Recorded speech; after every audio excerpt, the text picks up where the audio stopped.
Hello everyone, welcome here. Today,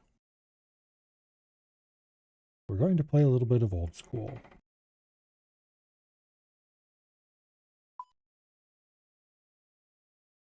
I think we're going to start out by getting this blue scroll out of my inventory. Let's see, Standing Stones north of Falador, alright. I should talk to them to get a new Mahogany Home contract. Oh well, we'll do that when we're near to one of those already. Grab ourselves a spade. Need the Falador portal over there.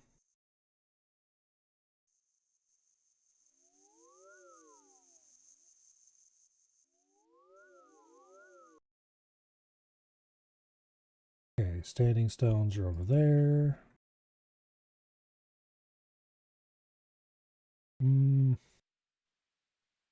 Yeah, no. I was briefly considering going to grab another contract before I head over here, but nah.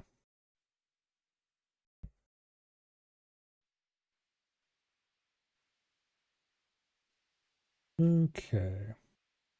Hopefully we get something nice out of this. Unlikely, but...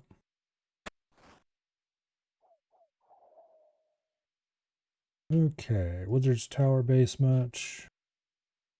The easiest way to get over there is probably going to be taking the fairy ring. So... yeah, we'll get there the cheap way. Okay, DIS is the fairy ring we want.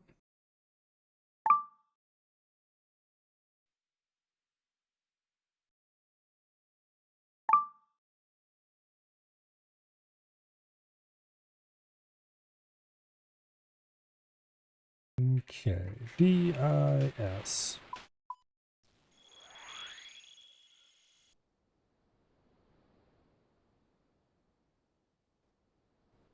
And the guy we need to talk to is in the basement.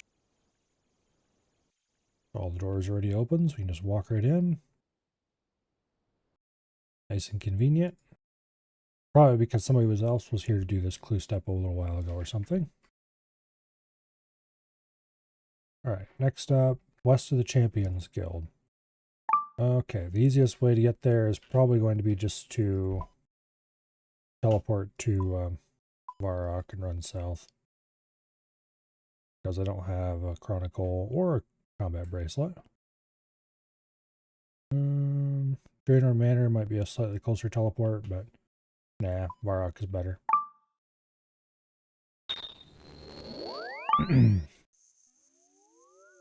Alright.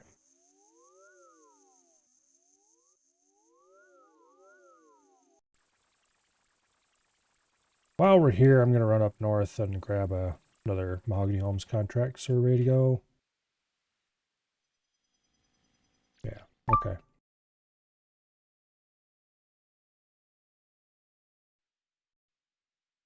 Talk to Marlowe here. And he'll tell us Sarah along the south wall of Varrock. Okay.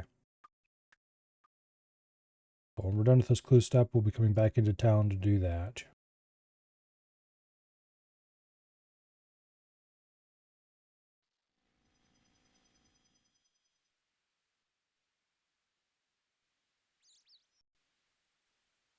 And of course, we're out of run energy because, well, we're carrying around 30 kilos of stuff right now.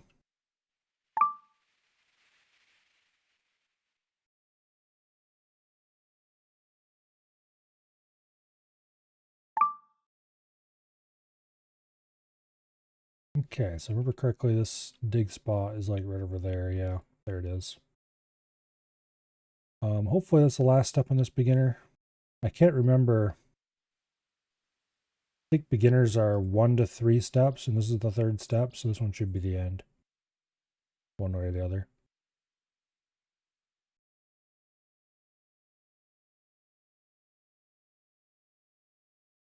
Yeah.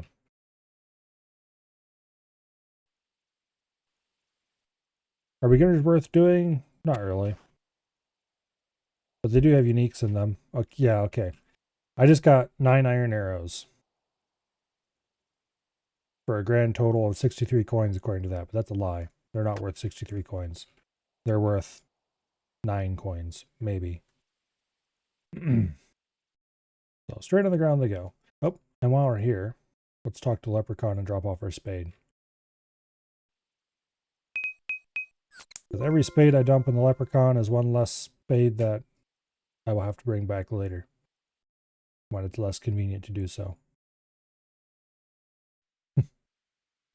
There are a few actually nice ones in there. Let's see. Blues. Beginner. Yeah, there's bare feet. There's frog slippers. Mole slippers are in there, which they're kind of cool. The monk robe tee is probably the best. Amulet defense tee. The ornament kits are kind of okay. Shoulder parrot. Shoulder parrot and the monk robes are probably the big ones in my opinion.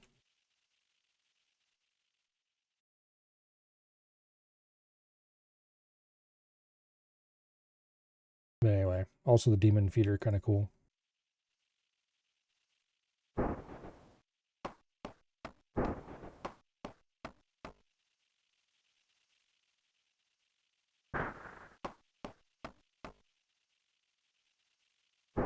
Okay, and then replace this table. Talk to the lady, and we say the dreaded line.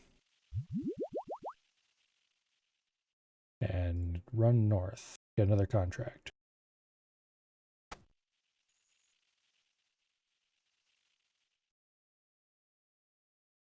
Evil game forces me to say that I like tea over and over and over and over again.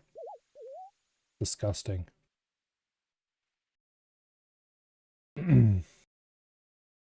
Yeah. Destroying the Rune Scimitar is nice. I think it gives a prayer bonus too over the base Rune Scimitar.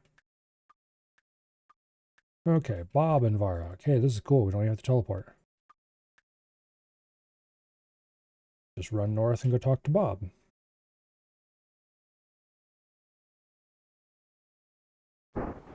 At this point, I have the location of every single one of the plausible contract locations memorized by name. Although, of course, the plugin still helpfully tells you where to go. Actually, I think the game just straight up tells you where to go. The plugin just makes it a little bit more clear.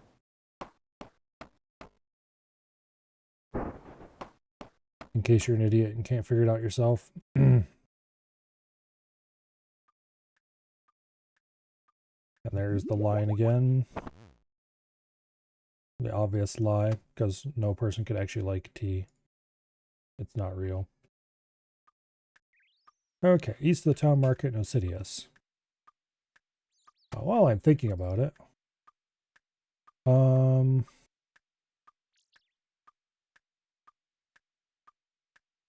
stop highlighting teleport items, please. Okay. I don't need to tell me what items I need to teleport someplace, and it's wrong most of the time. Alright. We gotta go load up on stuff because I only have 2 planks left. And I need to reconfigure the fairy ring because we used that to get to the Wizard's Tower.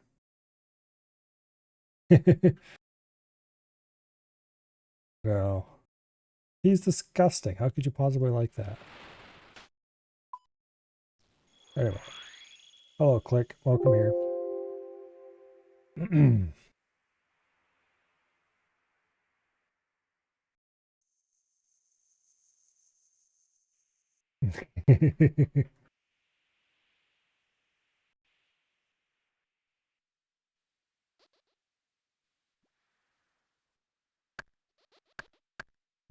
Alright, now we just need an inventory full of teak. And we can get back to our regularly scheduled tearing out perfectly good furniture and replacing it.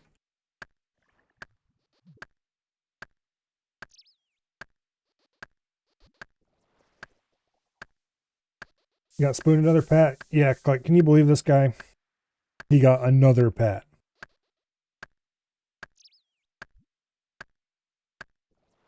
Disgusting. Every time we turn around, it's like, oh, Crane got another pet.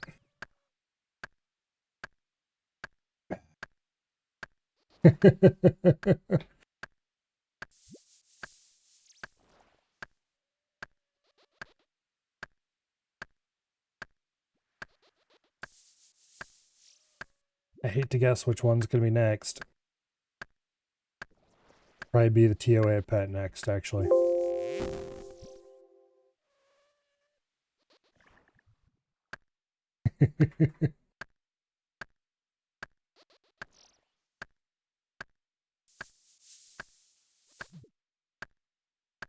Yeah, at this rate. I think he's just doing it to make the pet hunters feel bad or something.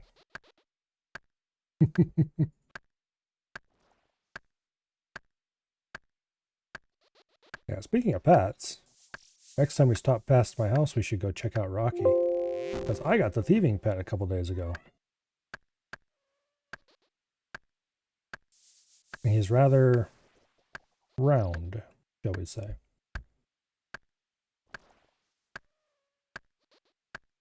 Hello, Treebeard.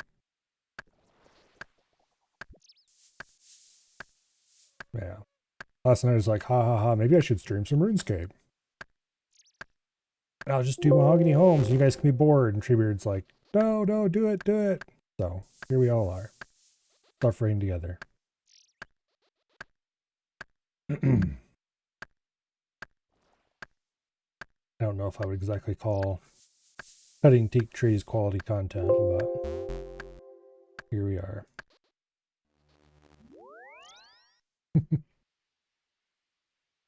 Okay, now we run over here to the sawmill for probably the 5,000th time.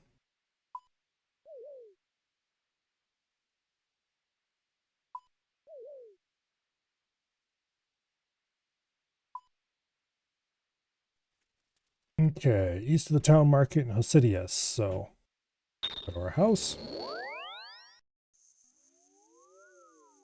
Yeah, actually, where is Rocky? The furry little bastard should be around here somewhere. There he is. See? Isn't he cute?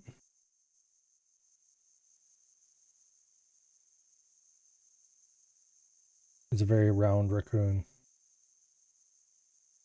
Which, to be fair, raccoons are pretty round usually. Anyway.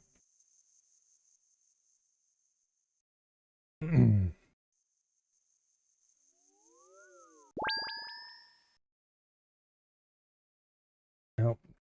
There's Crane, pet and toe.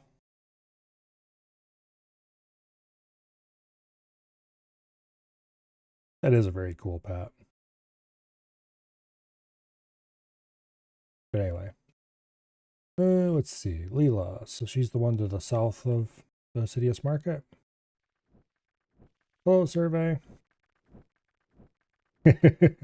Dust Guardian's kill count 7.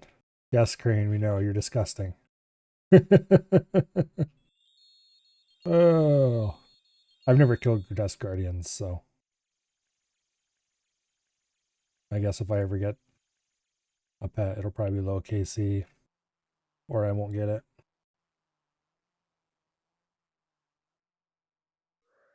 Naval Energy Hider on his ass? No. I wouldn't do that.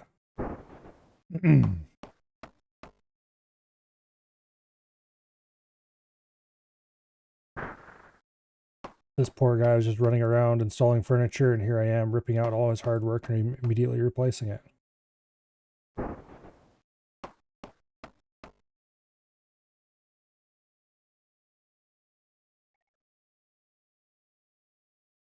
Okay, let's go north and get another contract.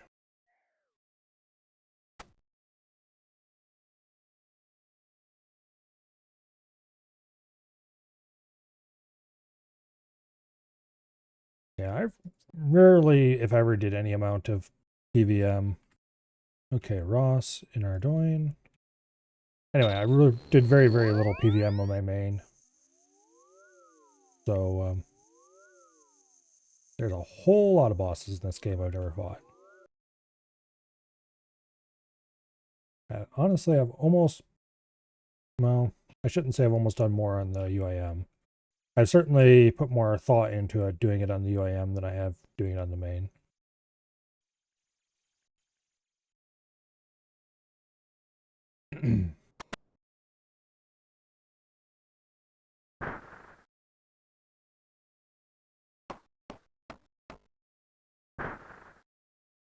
Yeah, I did see that they did some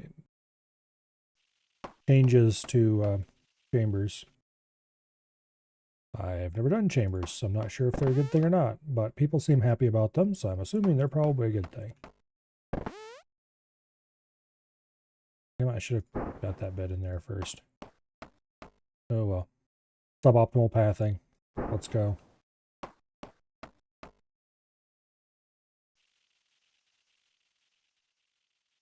Then we say the dreaded line. And back out to get our next contract.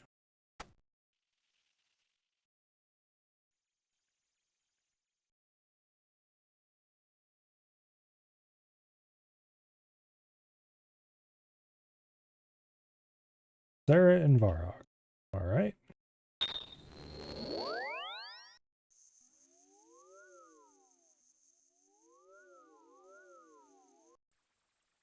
Right over there. I don't generally like clicking on the door from that far away because the game can render the door closed from that distance when it's actually open. And then when you get closer, your character will realize it's open and they'll stop in their tracks and yeah. Character's not very smart sometimes.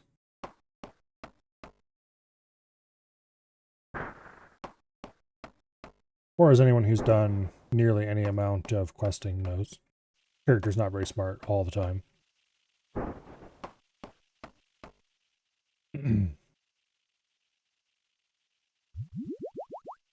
Alright, do I have anything left in the plank sack? Yes, but not enough for a contract. Alright, well let's run north and let's grab a contract and then we'll go grab more stuff. I'm out of bars as well. With the contract here in town, I might use these planks up before we leave.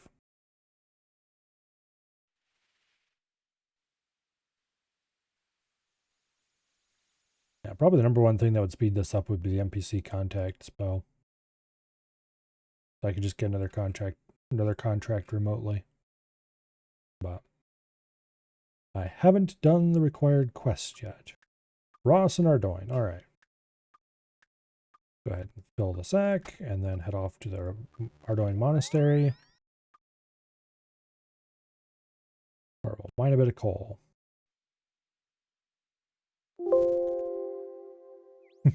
Somehow we nearly ended the world 60 times by holding spacebar. About right. The main character's choices can reveal a certain density, shall we say. He is not the brightest adventurer in the guild.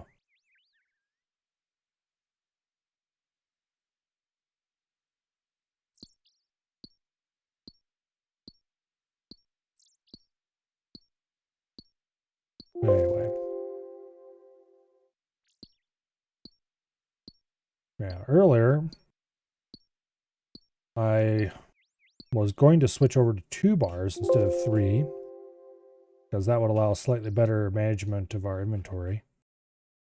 Because it would leave 14 slots for planks instead of 13, which would make it a little bit easier to empty the log basket at the sawmill. But anyway, so of course I watch for a couple rounds to see how many bars I use. It's like, oh, okay, I use like 1 to 2 bars. It'll be fine. So I go ahead and only get 2 bars the next time instead of the full 3. And wouldn't you know, I just happened to use all 3 of them on that round. Or rather, all 2 of them, and then I had to go get a refill and come back because I was out of bars. This is torture. It actually isn't that much worse than on a main.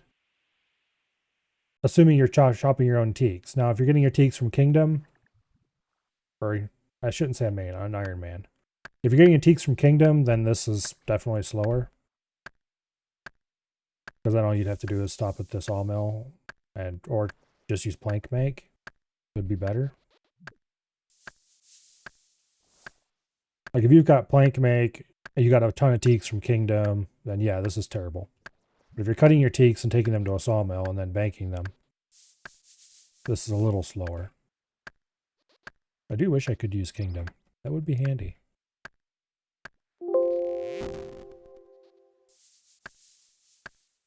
Demon Butler and PvP worlds make thousands of per hour. Yeah, you could do that as well.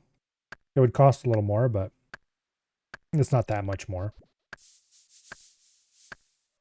It's not that hard to make money either. I have the disease-free patch in Decidius. I have not bothered to get that yet. It would be rather easy to do, though. Dude, what am I missing from the Decidius diary? My diary situation is terrible.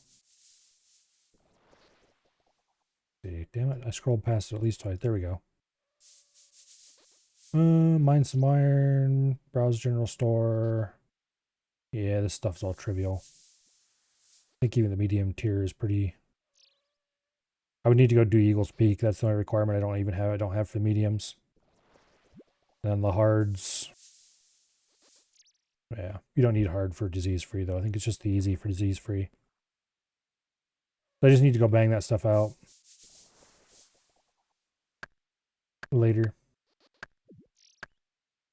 Did I see the UIM 6 billion wipe on Reddit? No, I did not. Usually if a UIM wipes, it's because they did something seriously wrong. So what did this guy do wrong?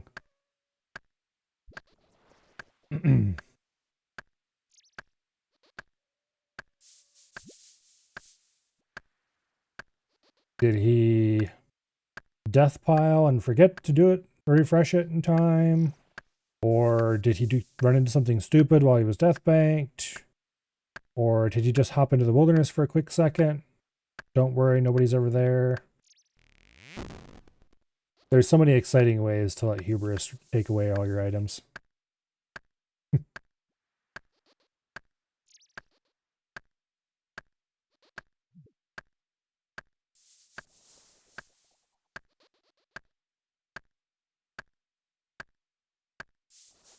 And all of them are very preventable. Homie fell asleep, died, and must have kept clicking for an hour. His pot wipe team. That's probably exactly what happened. Ooh, that's...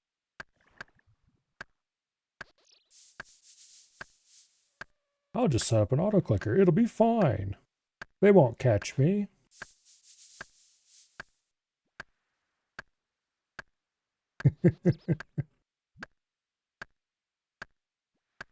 Oh.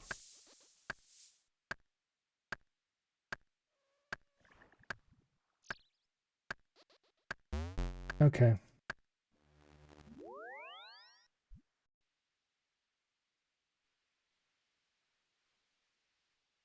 Yep.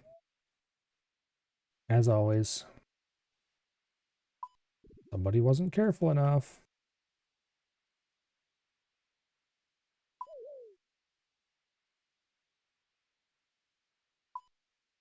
Although that is definitely a more new and exciting way than most.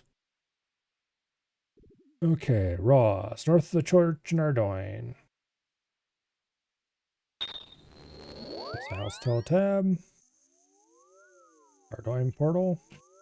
We'll click right over here.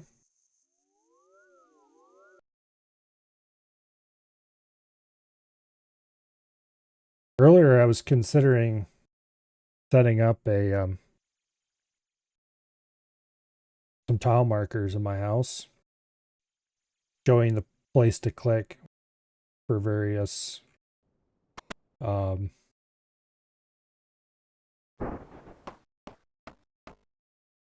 various contracts, so I can more accurately hover the mouse over the right spot.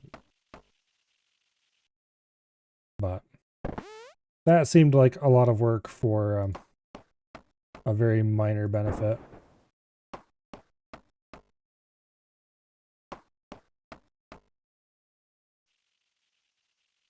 And so I didn't bother.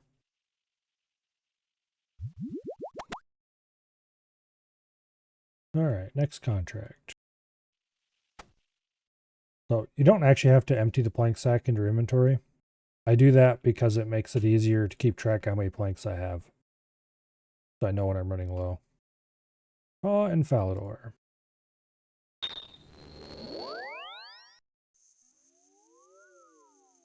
Okay, then we'll click over about here somewhere.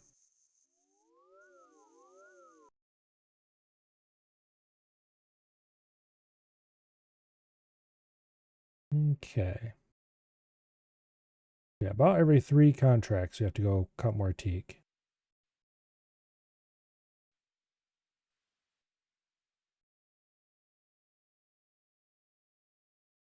Yeah, I tried using that plugin. It just was so inaccurate that I finally gave up.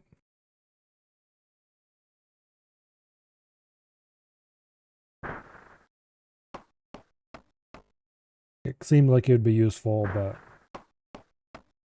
it just really was not.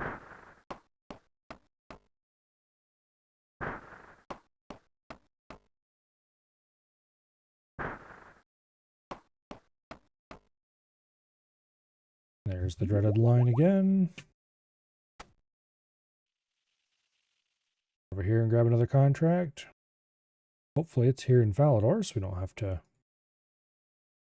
teleport too far. After all, every time we teleport, there's another teletab gone. And while I will eventually have to make more of those, I'd rather that day be as far into the future as possible.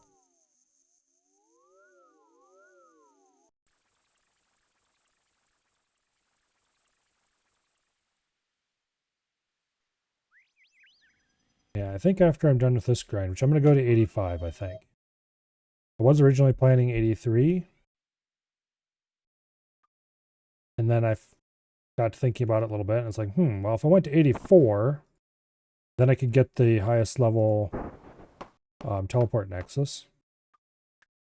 And if I went to 85, then I could do most of what I want to boost for using just POHT instead of having to use, and yes, I know, T. But anyway, instead of having to use a spicy stew, you know, I'll only have to use a stew for a few things.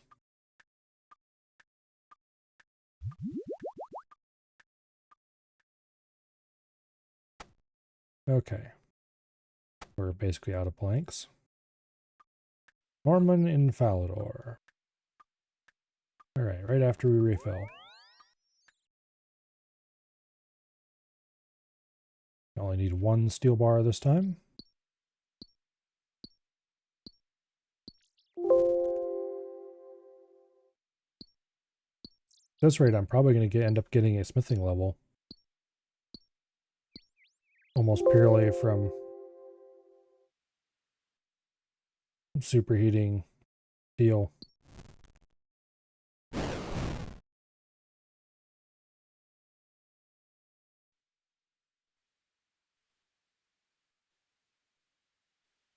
Because the only thing I've done since right at the beginning of level 60 was the occasional superheated gold bar for making some piece of jewelry or another.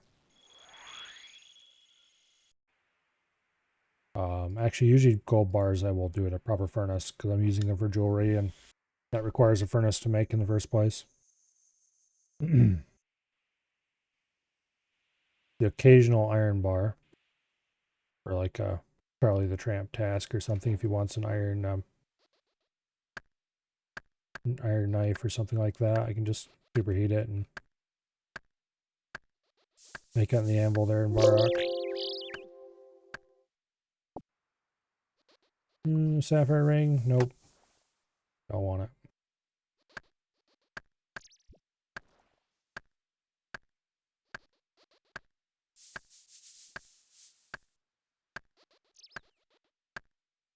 Oh. Superheat's kind of an interesting spell. One of those things I would basically never use on the main. It's easier just to bank everything and then do any processing at the blast furnace or whatever later.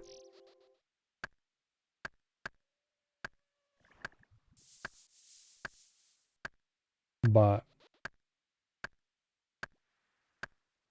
on a UIM, it's actually super useful.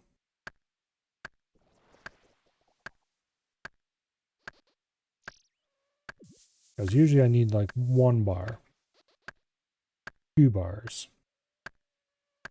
And getting the ore and then going to a furnace, and it's just way faster to superheat it.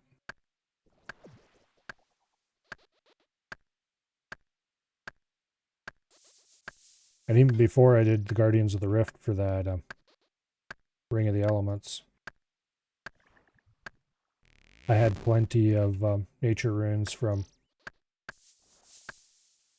killing off a bunch of nature guardians or whatever they're called again. Nature spirits, I think it is. Or an axe.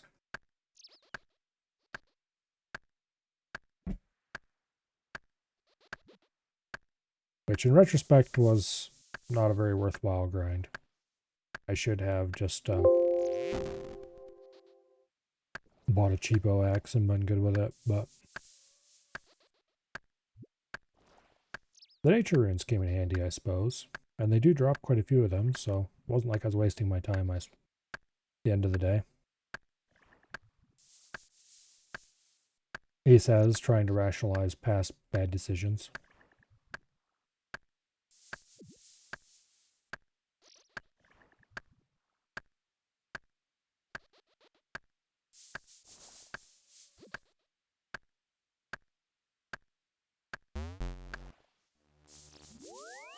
Alright, back to the sawmill.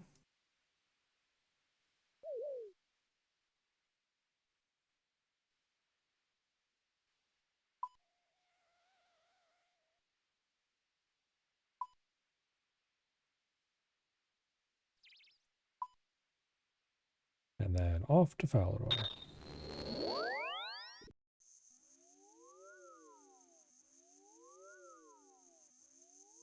To talk to Norman.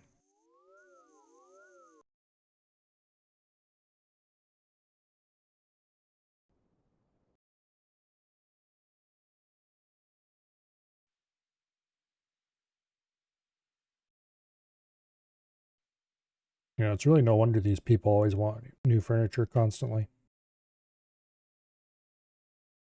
After all, they get it installed for free.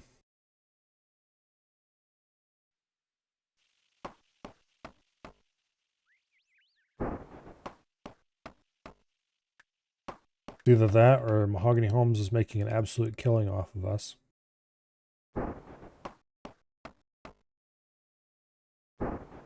Quite possibly both.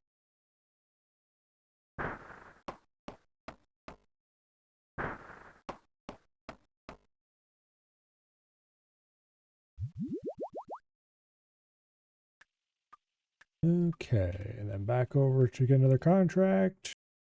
And repeat a few thousand times.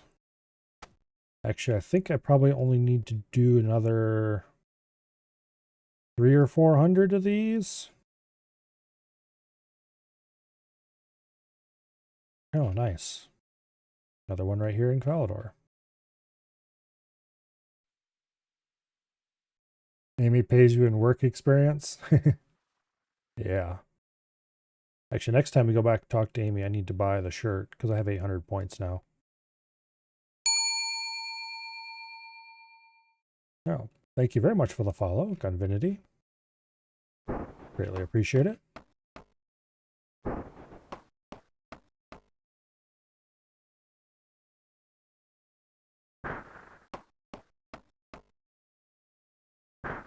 Okay. Let me tear that guy's hard work out right behind him.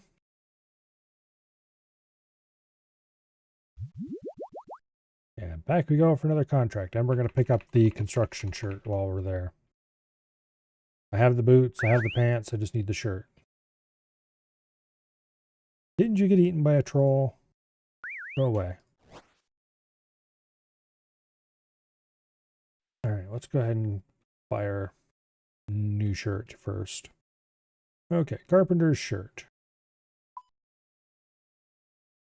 Boom. Now all that's left is the helmet. Which I suppose I'll have to buy eventually. Oh, yeah, another one in Falador. Nice.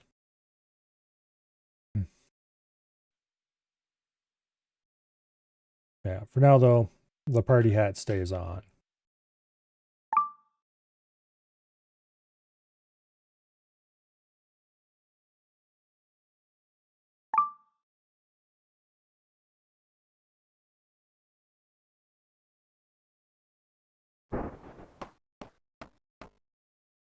Oh. Cape locked with the interesting observations, shall we say. Speaking of which, I think he's live right now.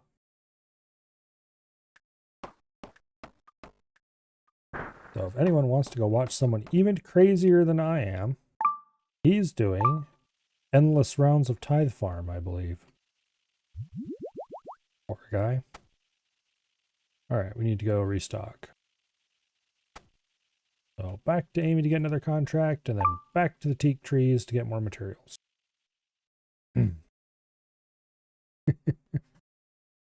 Oh. That's what shirts do. Oh.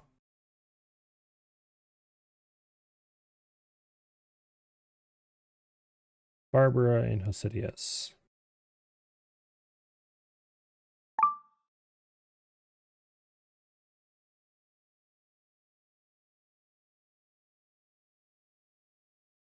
Okay, first of all, let's grab 2 more steel bars.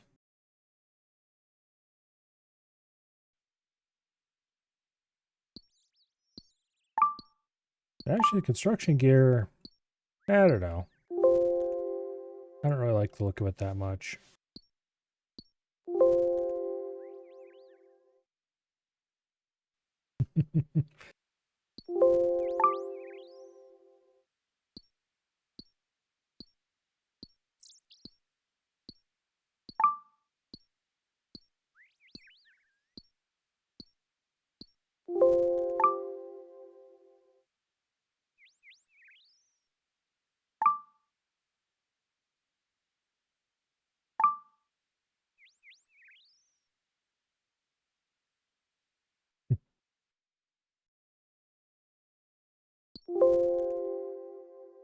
Grab another iron.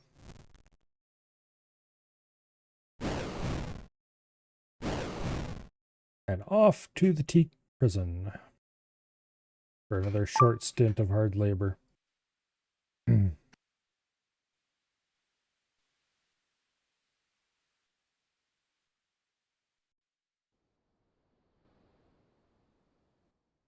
can't imagine doing this the way that,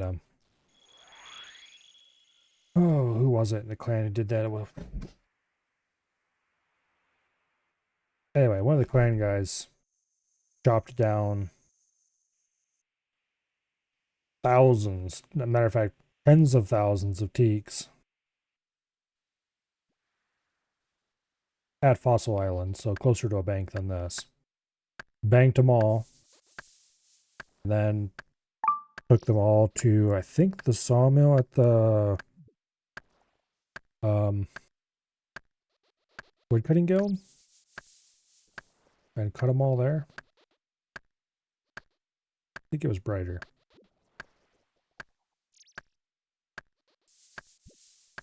And now they're also on the Mahogany Homes grind. But I think their plan is to go to 99, which, yeah.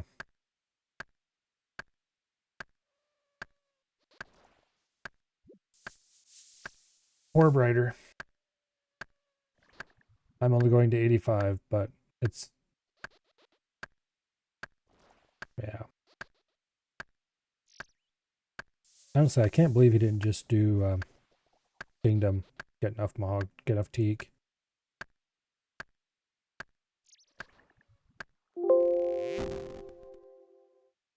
Yeah, getting 99 construction is going to be interesting when I get to that point.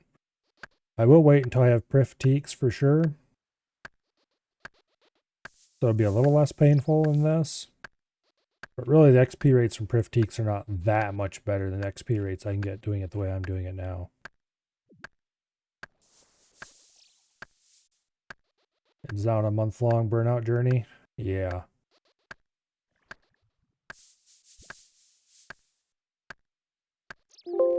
I don't think he quite realized how long it was going to be when he set out.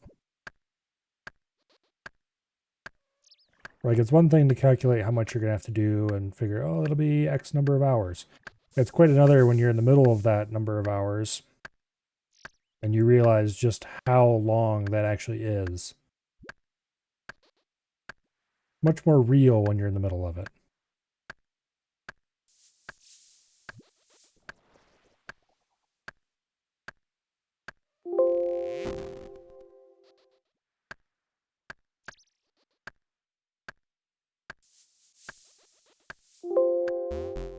Okay. And off to the sawmill.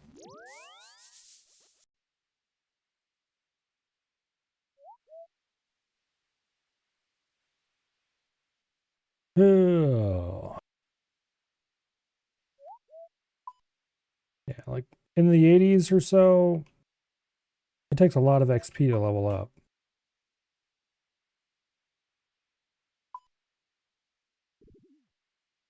And in a way, hitting 92 is a relief because it's like, whoo, I'm halfway there. And on the other hand, why am I going this way? I need to go to Nocidius. Anyway, in a way, it is, oh no, I've hit 92 and I'm only halfway there.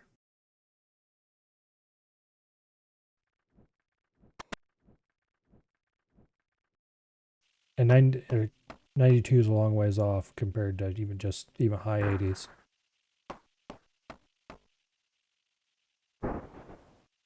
Like, I hit 92 thieving a little while ago. That was a lot of clicking. I've got a lot of clicking left to go. And that's fairly fast XP, all things considered.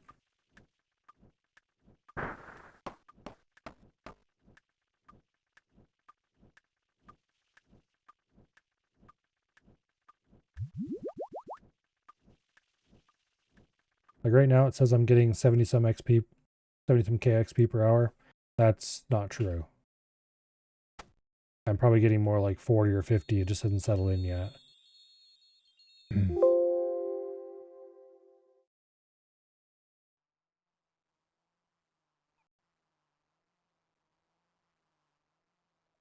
Yeah. 140K XP per hour.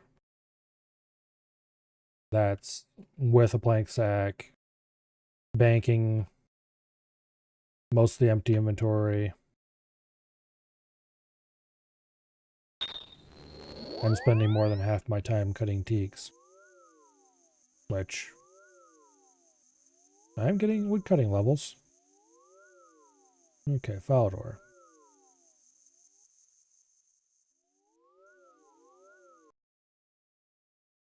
And not an inconsequential amount of wood cutting levels either.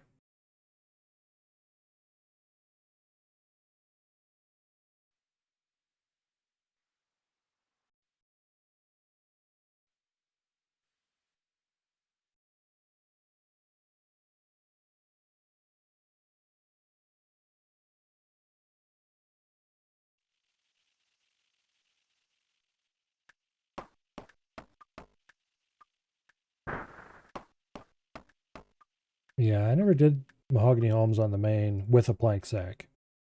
I only did it without. So I could get maybe 2 contracts out before I banked again.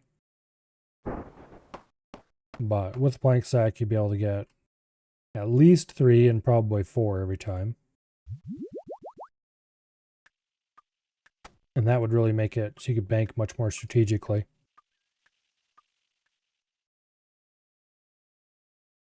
Like right now would be a perfect time to bank because, well, it's right there.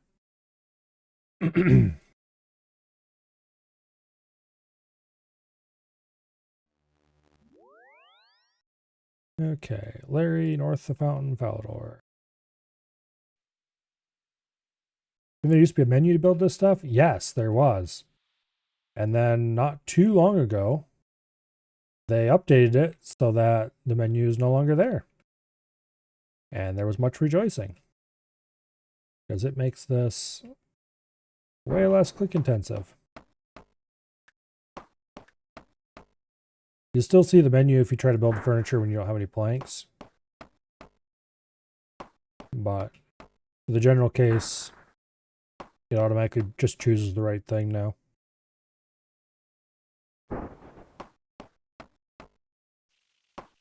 And also you don't have to go through the dialogue options about the stupid T. Because it used to be they would ask you if you wanted the T and you had to say yes or no. Now you can just hold spacebar through that. Which is so much better. Alright, we gotta go refill again. Ross and Ardoyne. Alright, well we're going to Ardoyne but not to deal with Ross. Not yet anyway.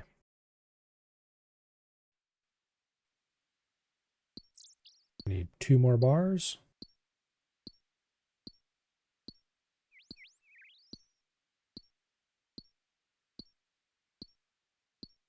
Yeah, I think it was the whole 82 or whatever quality of life minigame quality of life changes. I brought that in.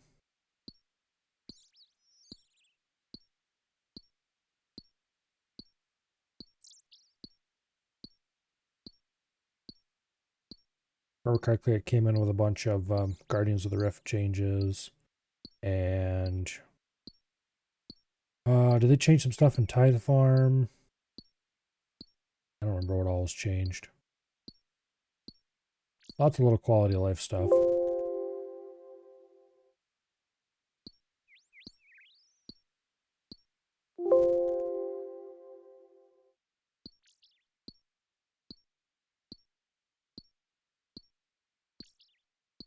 Okay. If he ever mines this coal, well, not that hard. There we go.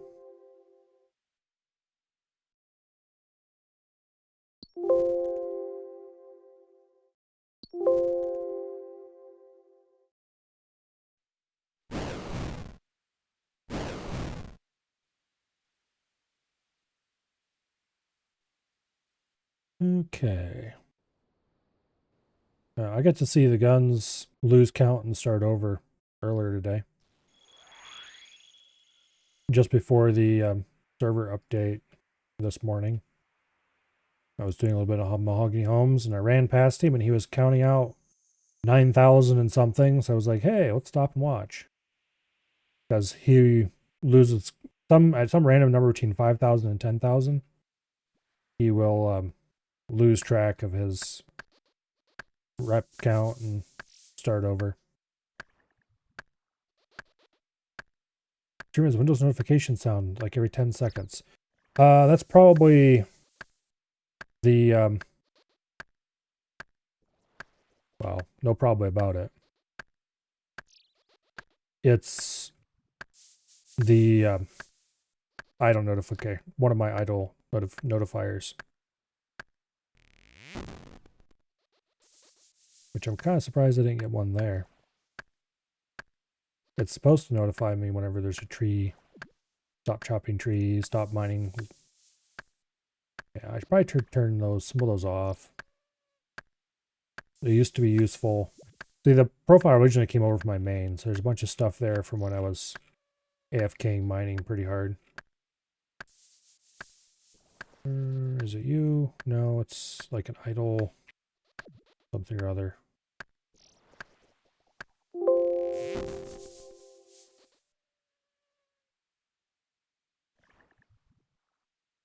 Might be this one. Yeah, see there it got one from the tree. The wood cutting is a little bit unreliable.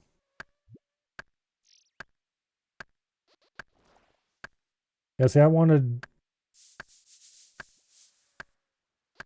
specifically be notified even when I was in the window because I think I was using it when I was mining amethyst mostly.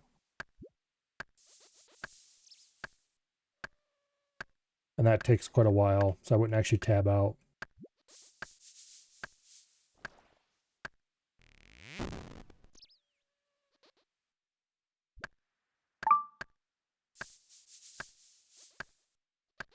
Because I've got 3 monitors. There's the one over there, where I have a monitor stream running, so I can tell if something goes wrong and also read chat.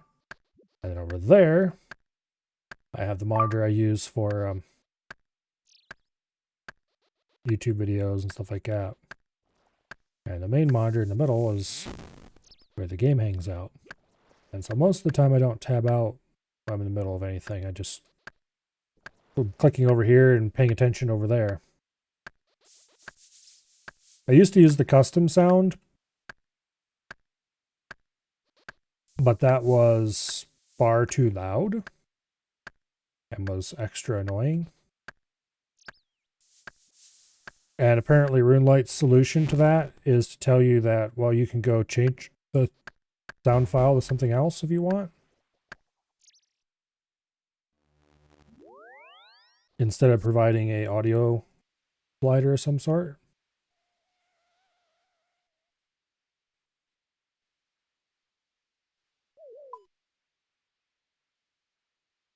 Which I have to say, RuneLight itself has a lot of quality of life issues, shall we say. For example, there's no way to change the size of the sidebar. And the RuneLight dev's response to that is that you should change your Windows font scaling. Which no right-thinking person would ever do that just to get one program slightly better. That's a completely insane response to the request for people to allow resizing the sidebar.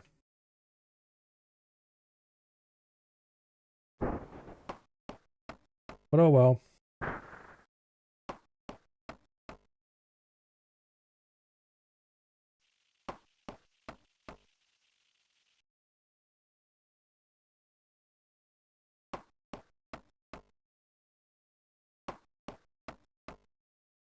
I probably should make a slightly less obtrusive notification sound file.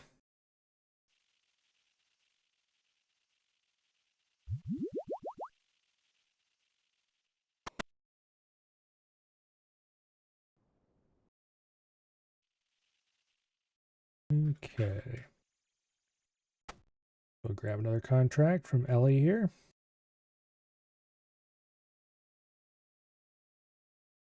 Larry, south of the fountain in Falador.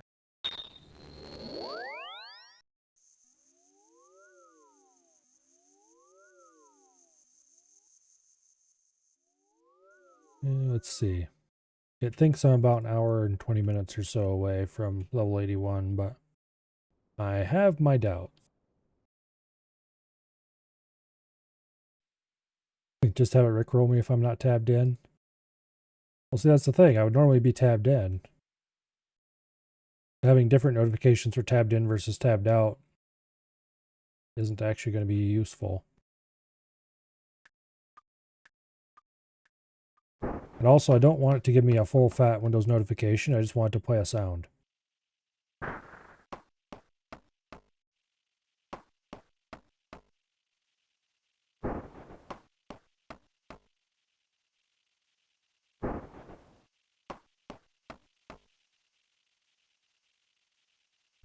Okay.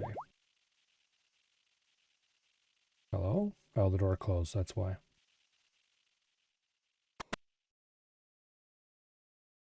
It's clicking over here by the Mahogany Homes office, and he wasn't going to move. Because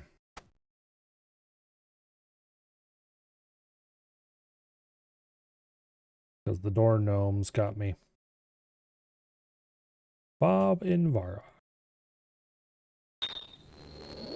Little bastards, they sneak around behind you, and if you're not paying attention, they'll close the doors.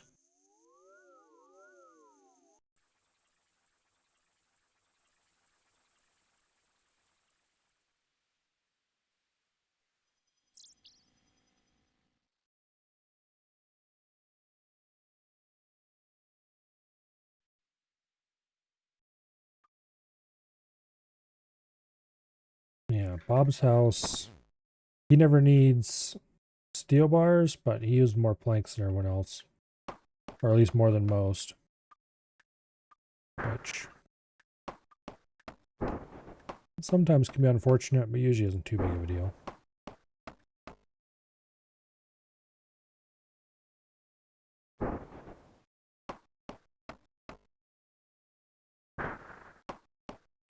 Down the stairs we go. Talk to Bob. And say that horrible line. And then over here to Marlowe and get a new contract. And then after that, we gotta go refill again.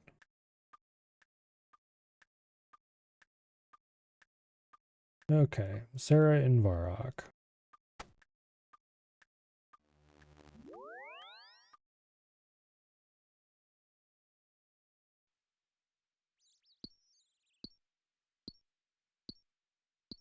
Yeah, our contract number over here reset this morning. And I think I did 56 before I got off. We've done quite a decent number of contracts already. Now we need one steel bar.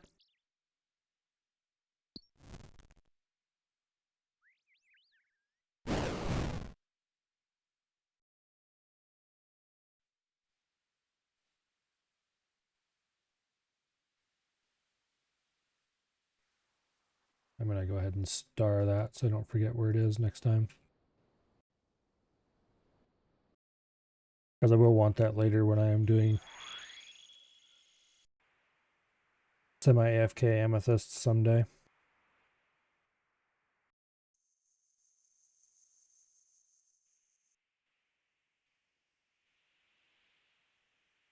What even is my... I'm only level 62 mining. I'm going to have to do a bunch of... I'm going to do a whole bunch of stars to get dragon stones to make the jewelry box in my house. Although that's not going to happen immediately, because let's see, what crafting level do I even need?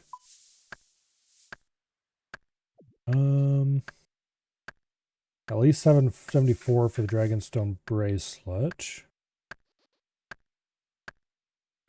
Yeah. 74 for the Dragonstone bracelet, looks like.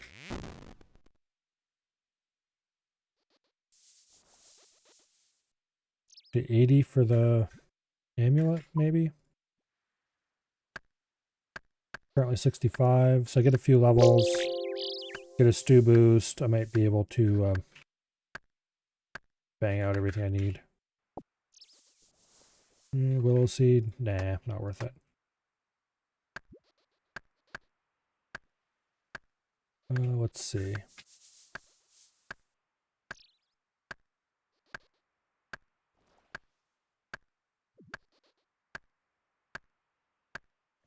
Oh, where would it be hidden in here?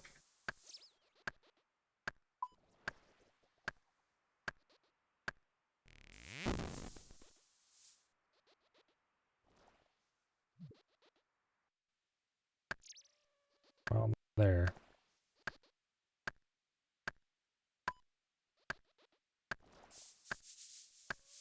Yeah, not there either.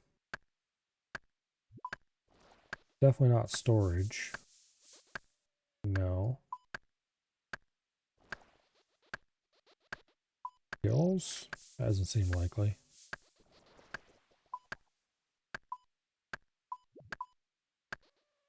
Really, it's not decorative.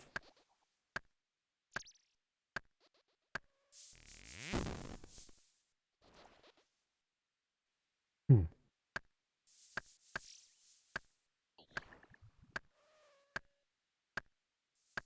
Well, that's weird.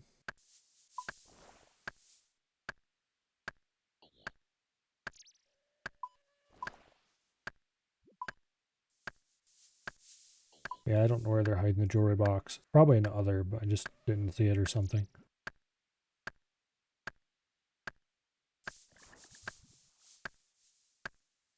Definitely not, though. Oh, maybe it's under decorative for some stupid reason. No? Hmm. Okay, let's be a little more systematic about this.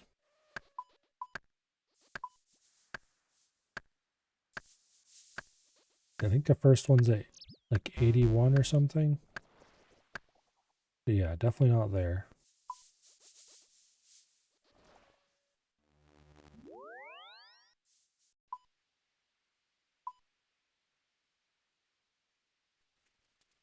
Definitely not there. Or there. Like there's the mounted glory. Mounted Xerix tablet. Yeah, talisman. Big sight pendant.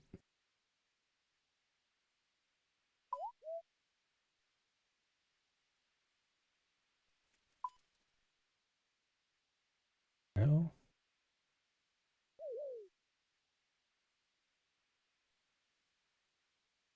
there it is. It was under storage. Okay, so I had the basic one already. The fancy requires skills necklace and combat bracelet. And then the ornate requires rings of wealth and glories. Okay. So for getting ornate, I would need to have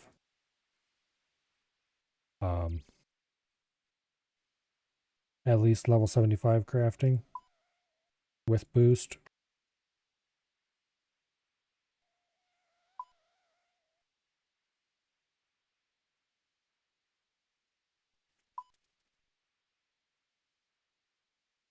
Okay.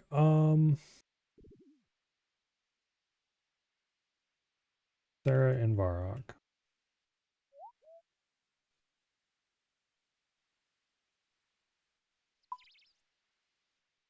Let's see. Amulet of Wealth is only 50, or Ring of Wealth is only 55. Yeah. Level 80. At least 75 with a boost. So 10 more crafting levels.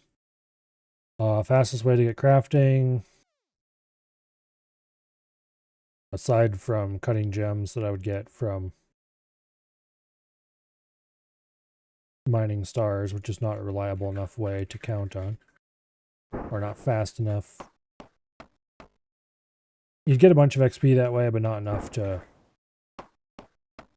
It would take too long to get all the levels needed that way. Let's put it that way.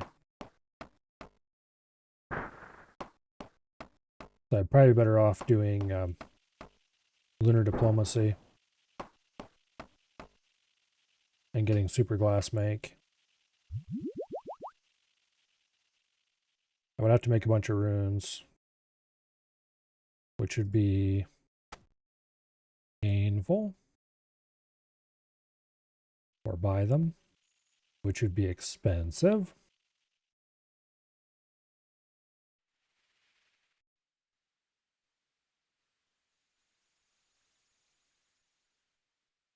Oh well.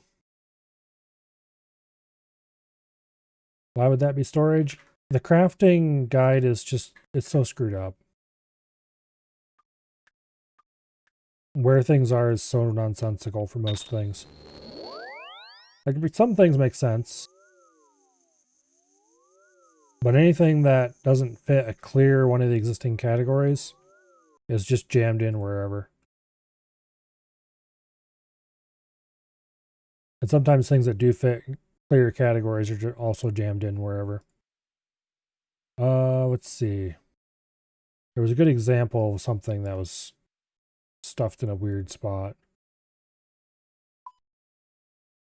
The lecterns are under decorative for some reason, despite the fact that they're anything but.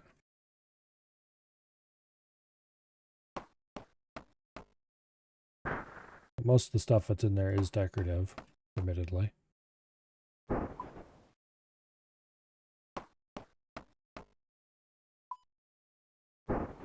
All sorts of random crap is just stuffed in other.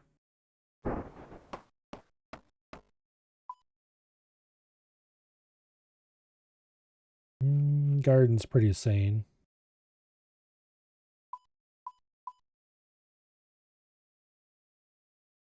Storage is a little odd here and there.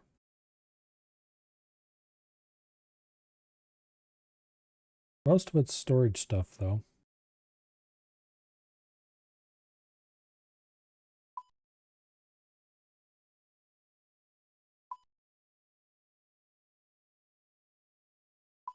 Anyway.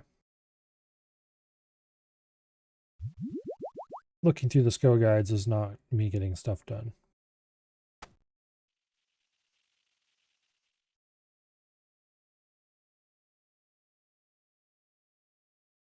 I'm not looking forward to having to grind my crafting up, but I think that's the next thing I need to do.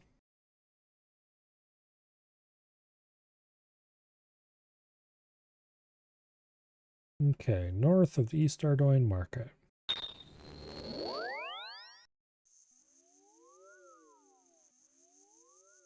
Should have added a teleports tab. That would be kind of handy.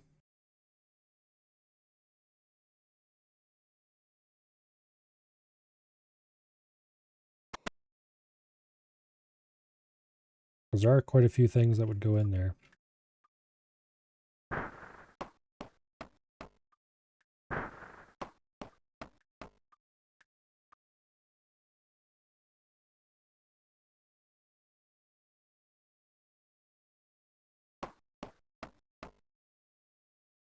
Anyway. Trying to think if there's any other ways I can get crafting other than glass blowing with super glass make. I got up to level 61 doing glass blowing without super glass make. And that was painful and slow.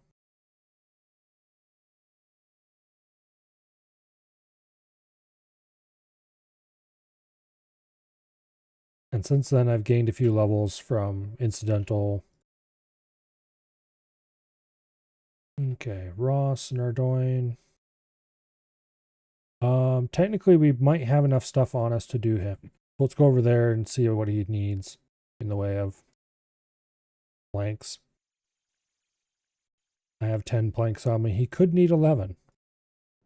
And he does need 11, so sucks to be me, I guess. Well, we'll do what we can while we're here, and then we'll go refill.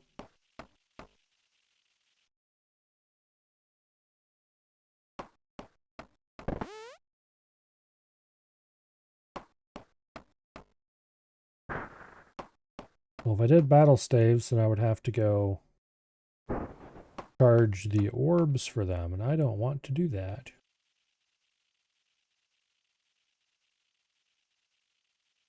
Alright, let's go get steel.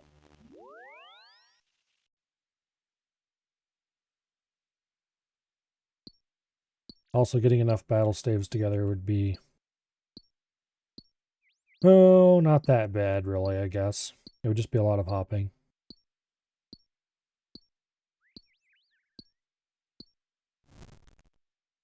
Well, actually, it would be pretty bad, because I would have to get...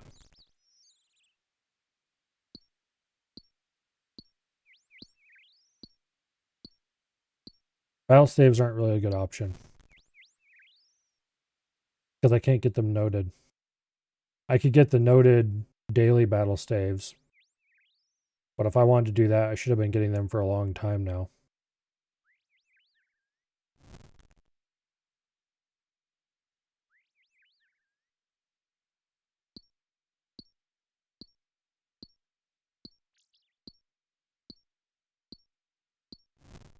And then getting the orbs.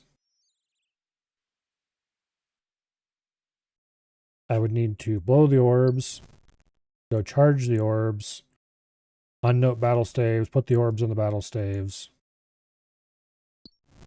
alch them, then go get more glass making supplies, blow more orbs, Yeah. I'd rather just blow glass. Yeah, lunar diplomacy. Let's see. What do I need to do that quest? I think I have most, if not all, the requirements. Yeah, I do. So I would just need to bang that out real quick. Bullseye lantern's a little annoying to get on a UIM. I'd have to buy one, then I'd have to go make the oil for it. Tinderbox, easy. Guam leaf, Marintil, both of those are easy. A few seconds, Sorcerer's Garden to get those. You can skip all the talismans by using Guardians of the Rift. I have a pickaxe on me ready. Pestle and mortar I could grab easily enough. Needle and thread's easy. Spade's easy. Yeah, none of the stuff. Zuka are easy to kill, or easy to safe spot. I can just get them with the crystal bow. And then the me enemy is also trivial. And that would also get me access to the lunar staff, which is pretty big. So I should probably do that before too long. And that would get me the lunar spell book, which would get me, amongst other things, I think super glass make unlocks immediately. Let me look.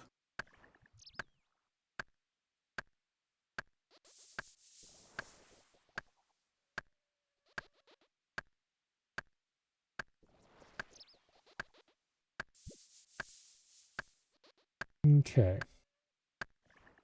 Super glass make is level 77 mage, which I'm not at yet. I would have to get that.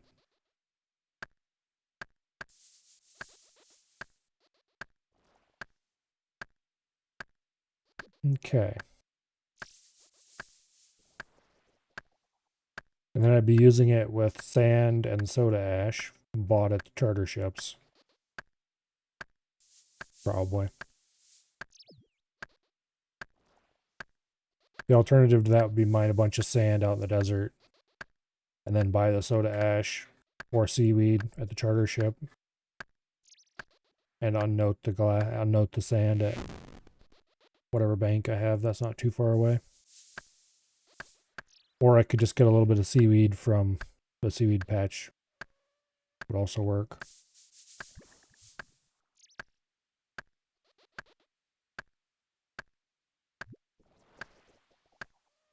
Charter ships would be the easy way though. It's cheap and yeah. I have the fire runes. Just use an air staff.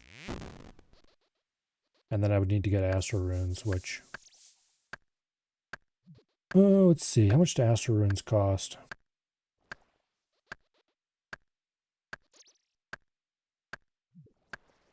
If I was to buy them from Baba Yaga's rune shop, it would cost me 50 GP each. Okay. I can unnote at bank chests.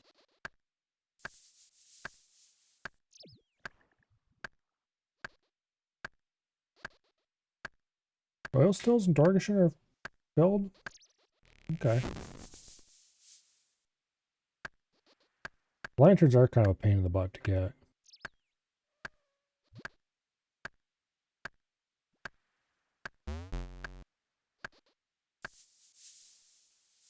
Yeah, just buying a bunch of astrals. I'd have to figure out how much glass I would actually need to blow to get to the required crafting level.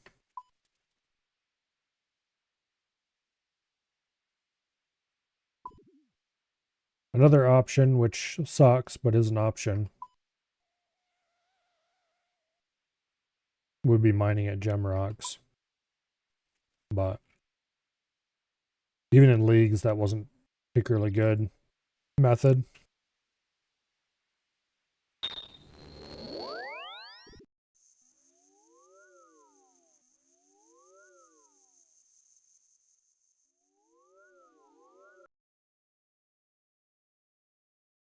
Pretty slow crafting XP.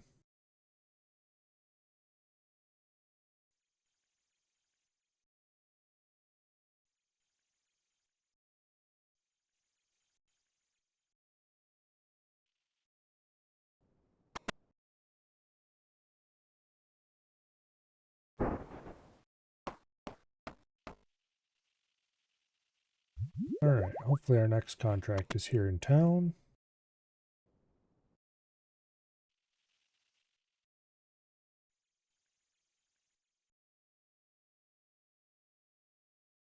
Yeah, I should do lunar diplomacy sooner rather than later. I'll probably do it as either as soon as I'm done with this grind or next time I really need a break.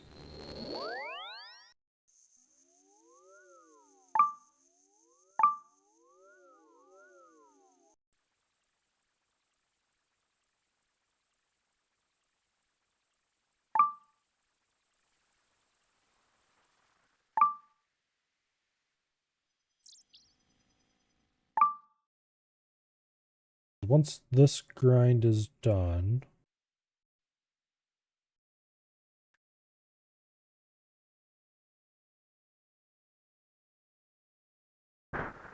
then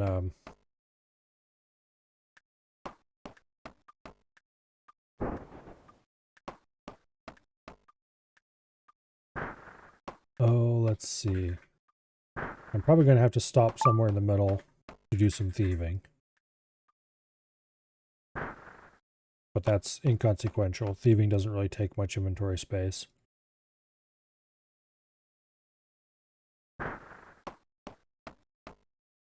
I'll probably need like another million or two to finish this grind. And that's the easiest low inventory way to get it right now. And then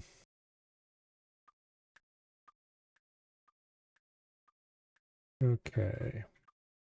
I'll mark it in Insidious.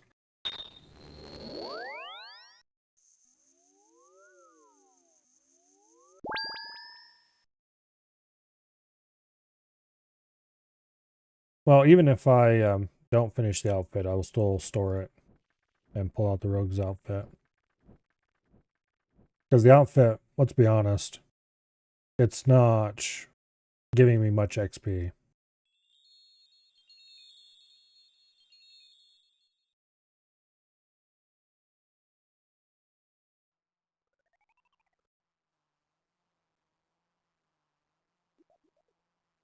So it's not that big of a deal to just store it partially completed and come back and complete it later. And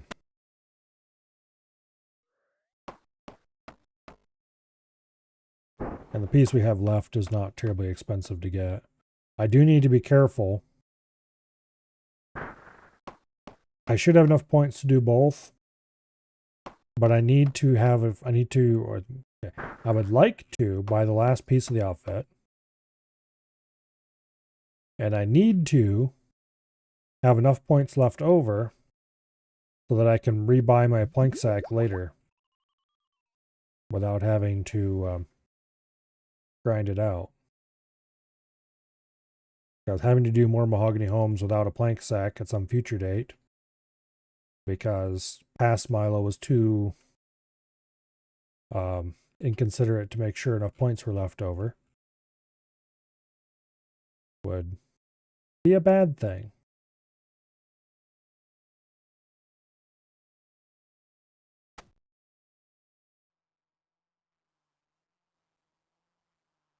Yeah, I'm definitely not going to go waste any time thieving without the rogue's outfit.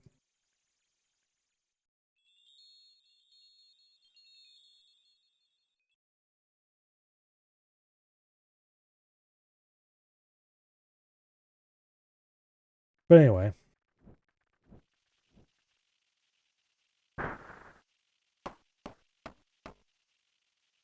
This past Milo guy sounds like he could do the funniest thing.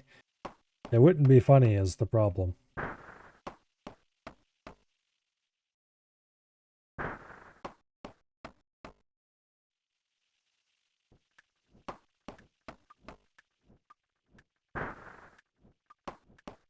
Anyway, have you ever noticed that Barbara always hangs out in this little room here? Yeah, there's why.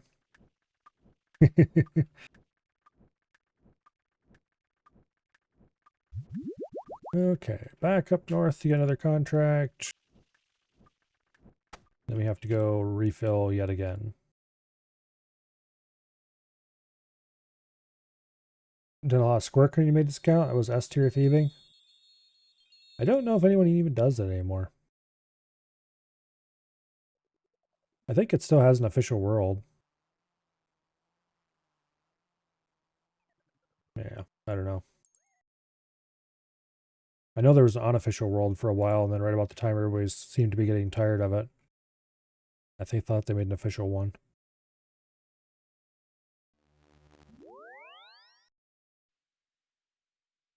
Thing is, I need to do thieving not because I want the thieving XP, because I need the money from it. Nerds found out it was due to PIDs, getting caught wasn't random. Rip.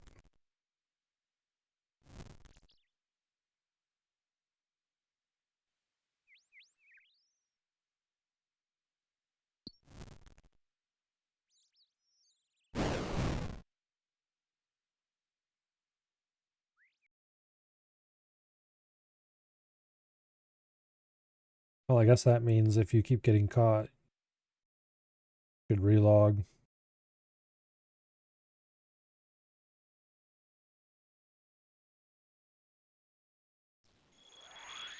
I don't know if relogging would be enough for that. Restarting the client definitely would be, but relogging I think would probably be enough. I don't know enough about how PID works, for that matter.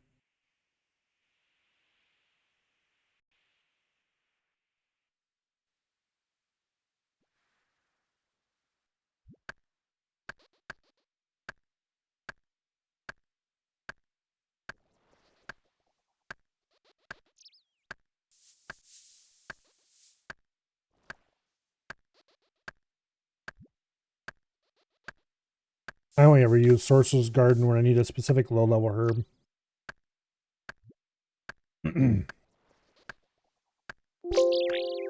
Quest is like, oh, you need a Marintil. I'm like, okay. Off to Sorcerer's Garden I go. Do I have pineapple seed in my... No, I don't. Do I care to go plant this?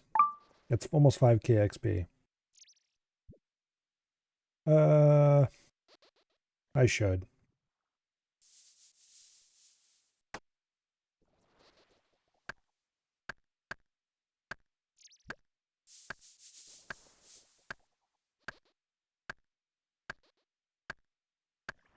Anyway.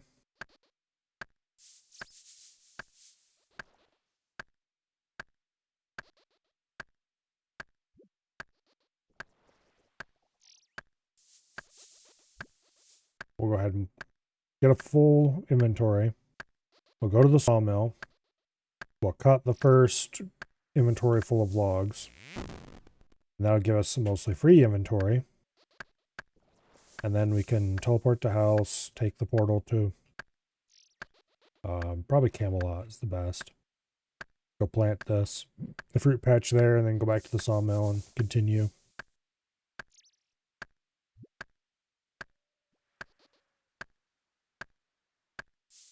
And someday, future Milo will run past that patch and go, oh wait, I have something planted here. I should probably harvest that. As is tradition.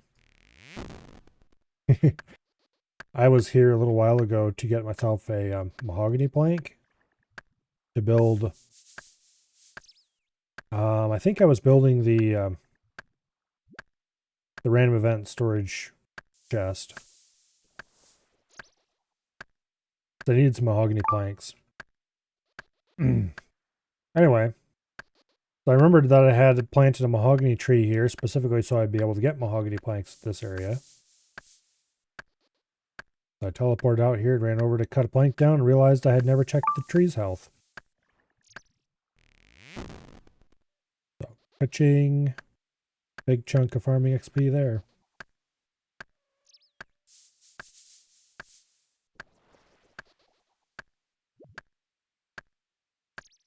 Speaking of which, I need to get back on the farming grind as soon as I've got my inventory cleaned up a little bit. Yeah, as soon as this grind is done, I can get rid of the hammer, I can get rid of the saw, log basket, those all go into storage. Plank sack gets dropped in the ground. Rune axe and pickaxe I probably need to get rid of. Crystal bow I want to keep. It's just too useful to have a good weapon on you. But it is an inventory slot that's kind of wasted.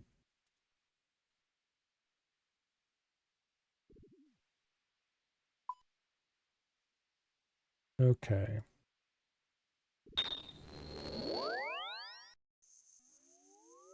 Now.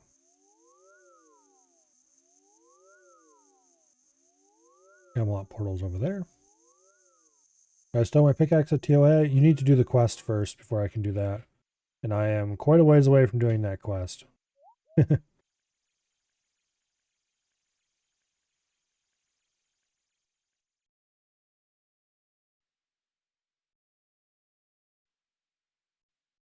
I could, actually, I do have about the construction levels that with a stew boost, I could go build the master stash, bestow the crystal bow if I wanted to.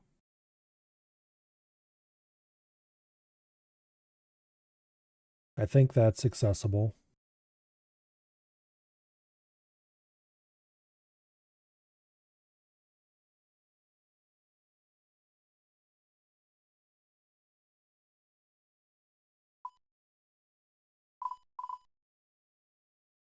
Oh, let's see. That master stash is over here somewhere, I think.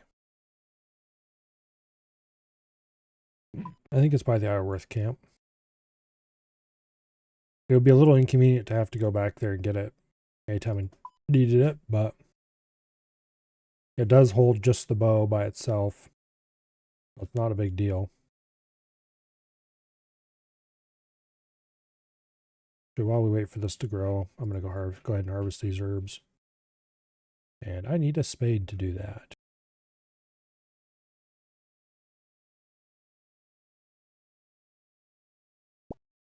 The dwarf weed. Elite task in the Kandarian area. Oh, really? That's nice, I suppose. I don't think I can clean dwarf weed yet. Yeah, no.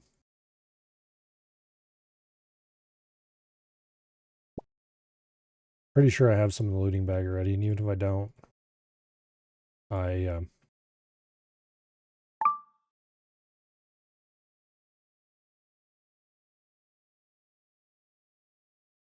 still have at least one free slot. I can get more easily enough.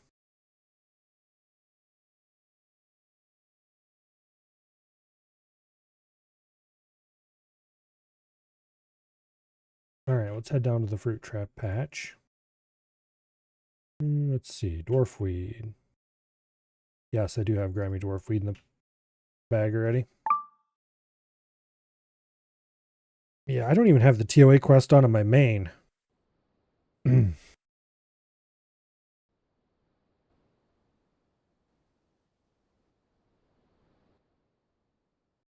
have it mostly done.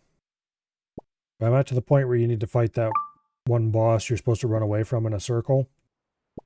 In a way too small room. Actually, before I cut that down, give me a spade.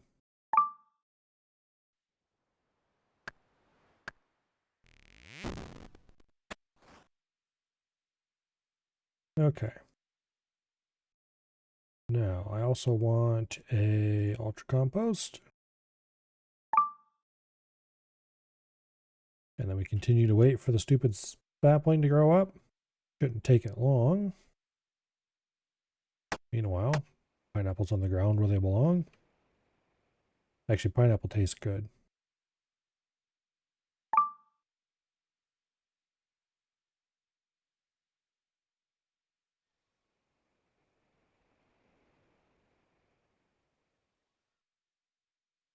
Okay, come on. It doesn't take that long to get a farming tick.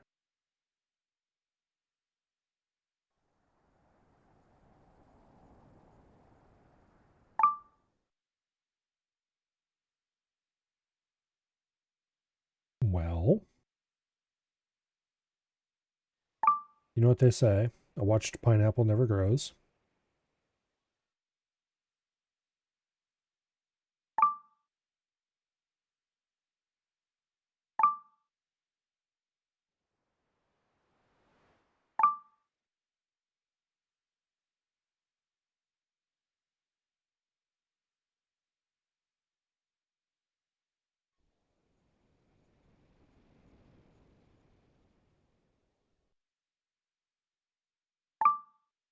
There we go, finally.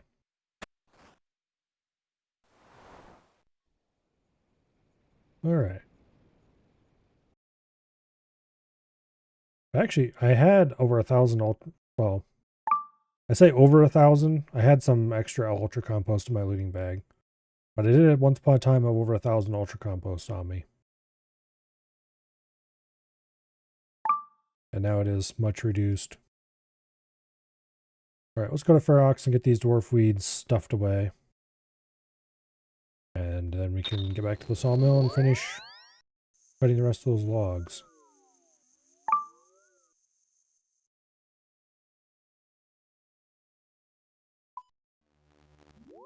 Man, even the basic jewelry box is so good. I don't have to worry about making dueling rings anymore. Just have a Ferox teleport.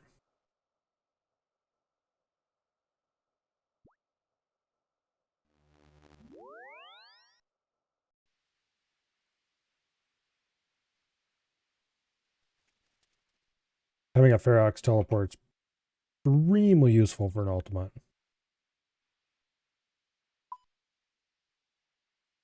Otherwise, putting anything into your looting bag is a risky business.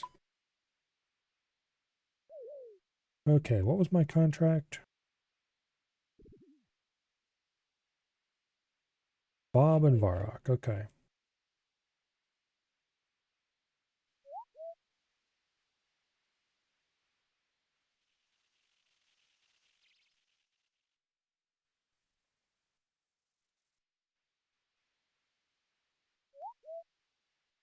Yeah. Like, I do occasionally hop across the ditch to stuff something in the looting bag if I'm right there. But not as much as I used to, that's for sure. And then only in areas where there is definitely nobody.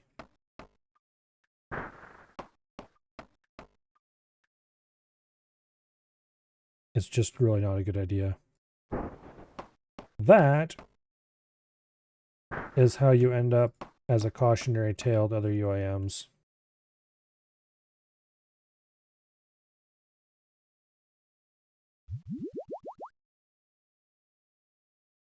And I definitely do not want to end up as a cautionary tale for other UIMs.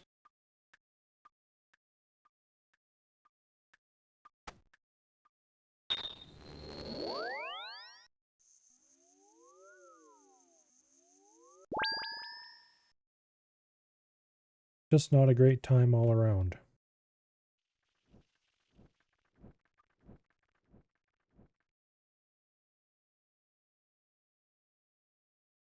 Particularly not if I had annoying to grind out untradables on me. Like, say, an almost complete set of carpenter's clothing. And a rune pouch. And a seed box.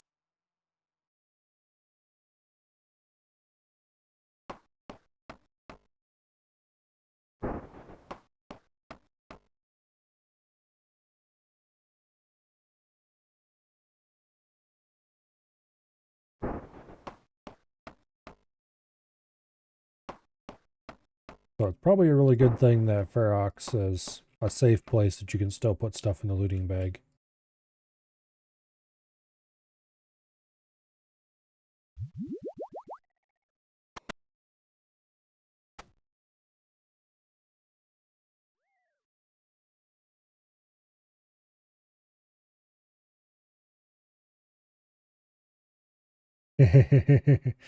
Yeah, no, I'm not risking my painful to grind out, mostly cosmetic.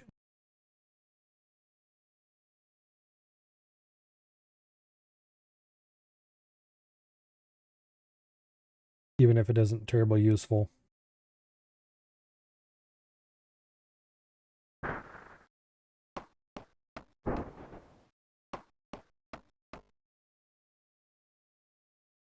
Like before I start doing shooting stars for Dragonstones, I'm probably going to go do some other mode mine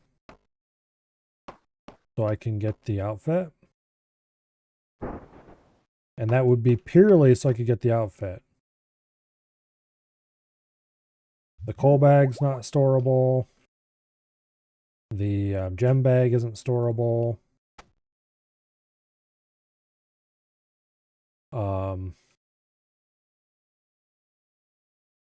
None of the ores are useful.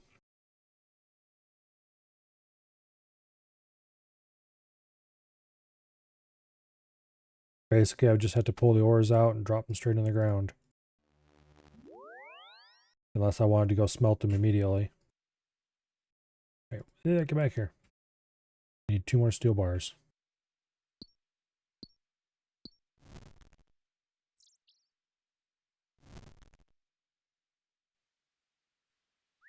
And the only reason to get the outfit, I mean, sure, the little bit of mining XP would be kind of okay, I guess, TM. But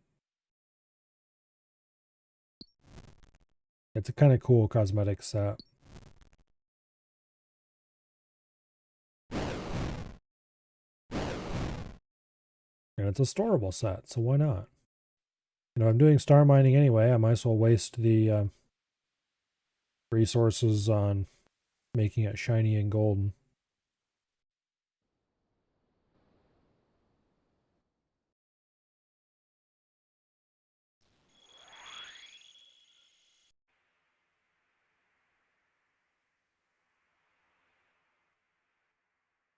I should check.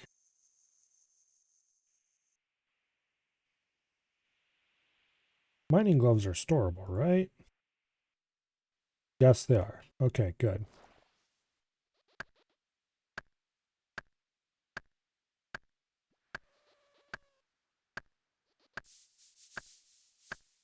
Yeah. So I do want mining gloves before I get around to the point where I can mine amethyst. Because they make it way more AFK.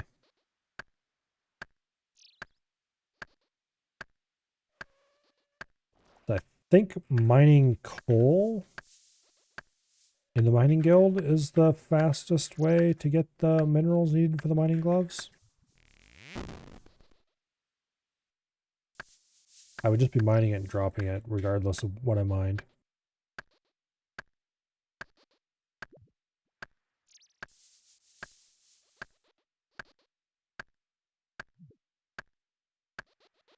I don't think they affect Stardust though, so that's the kind of thing I could do later. I remember getting my superior mining gloves was kind of a pain in the butt when I did it in the main.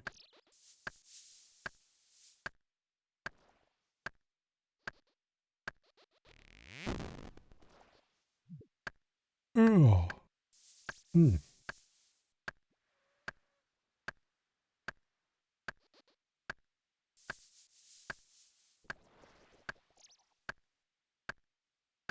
But anyway.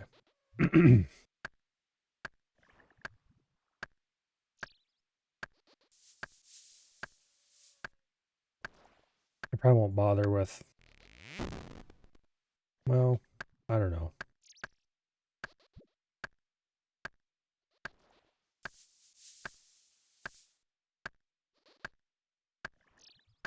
I might not bother with any of that before going after the dragon stones. Leave it for later. Do I have pain in the butt if you're not using the ores for anything? Well, you can't exactly store the ores for later as a UIM, so onto the ground do they go.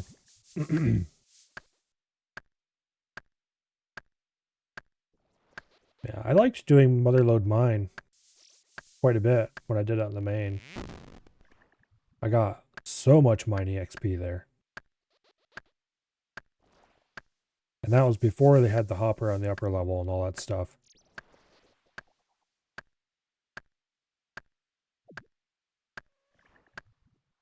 Because mining is the only 99 I have on the main.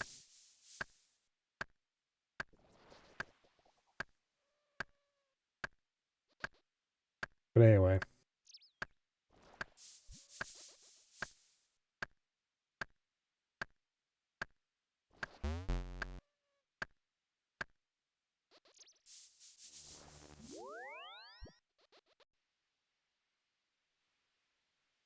The problem is, of course, motherlode mine is a lot less exciting when you don't get to keep what you're mining.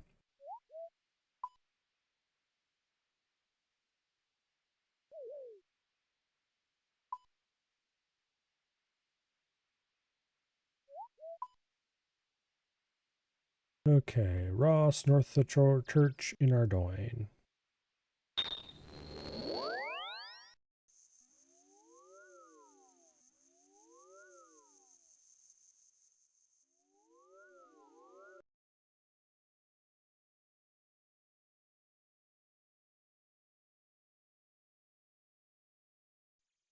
I could technically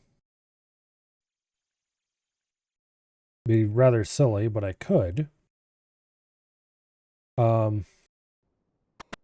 Mine coal and something. Mithril, adamant, whatever. In the mining guild. And superheat them into bars. And then teleport out. Smith it into something or other. High alch, whatever I smithed. Assuming it was worth high alching. And then go back in for more. Are there any anvils in the mining guild? I seem to think there are.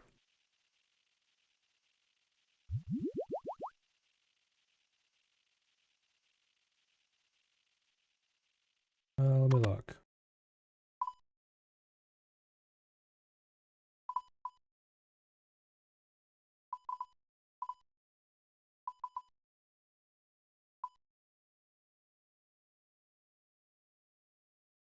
Okay, there's an anvil up here, so I have to run north if I wanted to do that. Bit of a run. Might be easier to teleport out and then back. I don't know if there's any good teleports. Skills necklace to the mining guild, maybe? Once I get skills necklace in the house. And then House Telly, go to Varrock. Smith, High Elk. Skills necklace back to the mining guild. South through 2 doors. Mine superheat adamant. I don't know. That's possibly dumb.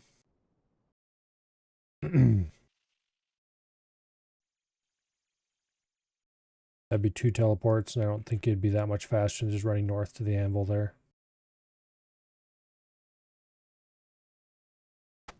I'd have to try out both ways, see which is faster. And that's even assuming that would give it a reasonable amount of smithing XP.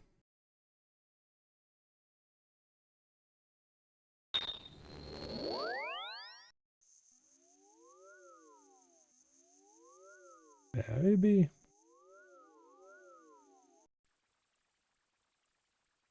Yeah, you can use the... There's a shortcut there, isn't there? Just hop across there. It'd probably be a little shorter of a run with the teleports, but also you'd be wasting whatever teleport method you were using.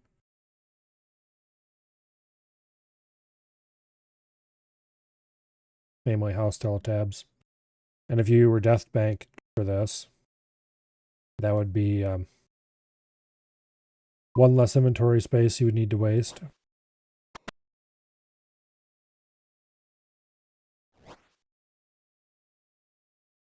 If you didn't have the teletabs on you. Yeah, I don't know.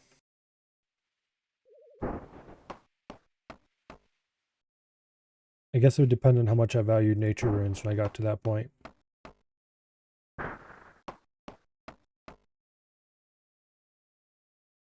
Like, what smithing level do you even need for...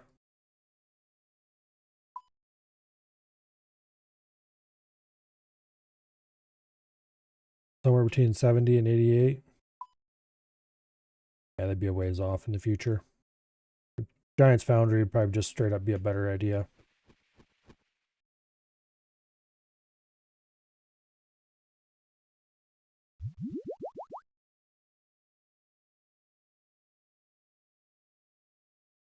Depending on what you bought to do Giant's Foundry with, it would still be money positive and would require way less faffing about.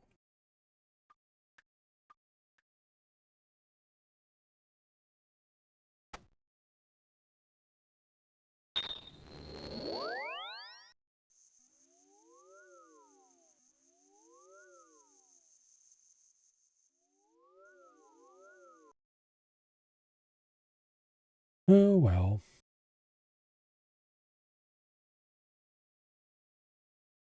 I like Giant's Foundry. It is a fun mini game. I'm not sure if I like Giant's Foundry to 99 smithing though.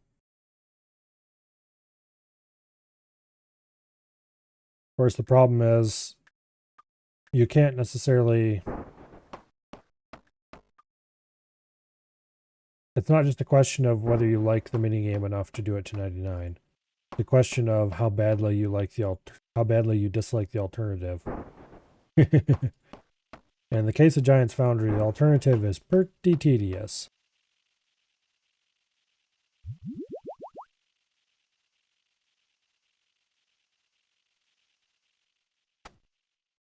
We can maybe do another contract. Depends which one it is.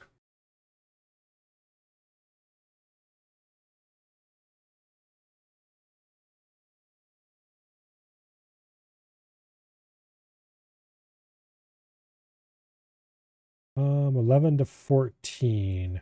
We could do it if it rolled minimum planks. Not worth it.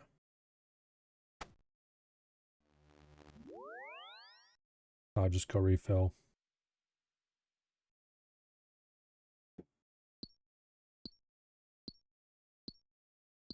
Yeah. I do need to get 70 for Song of the Elves. And I will probably, while I'm doing that, bang out a few more levels for the Zombie Axe. And then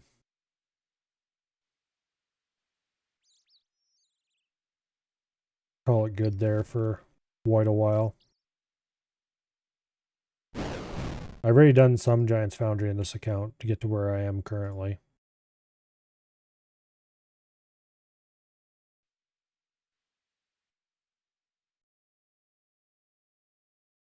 I'm rather fond of mini games that reward you with points of some kind that you don't have to spend right away.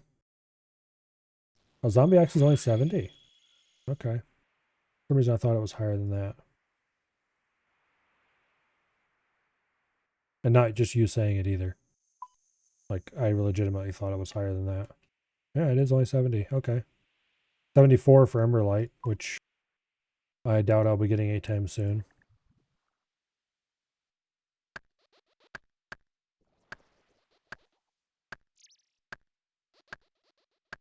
And it's not particularly inventory intensive to do Giant's Foundry.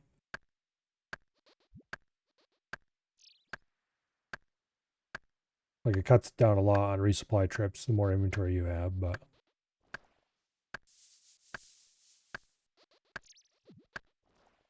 You just noticed my stream title is I Hate Tea. How dare you? How dare tea is the best? Tea is not the best. Tea is terrible. Especially when the game makes you extol its virtues constantly.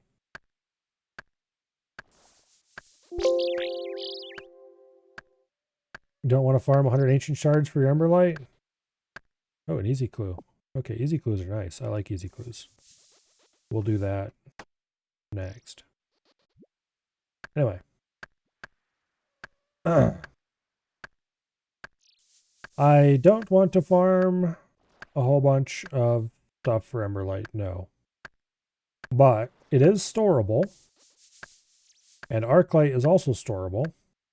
So I'm probably going to end up, as soon as I get Arclight, which I'll likely do sometime during the Slayer grind, I will soak it away and then keep applying shards to it every time I get a chance until some happy day I'll be able to make it into Emberlight. Tea is just dirty water?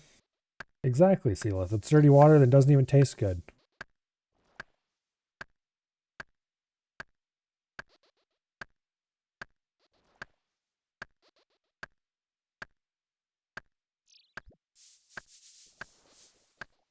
And I'm not chugging tea either. Except in game. And unfortunately that's because I really don't have much choice.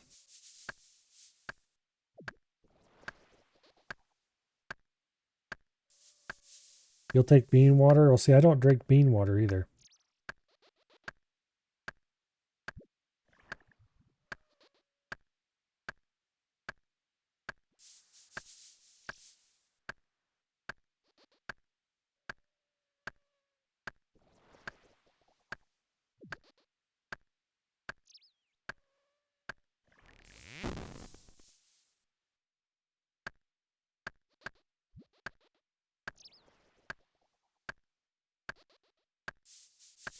Okay. Now, since we have a clue to do, we're going to have to split our sawmill trip.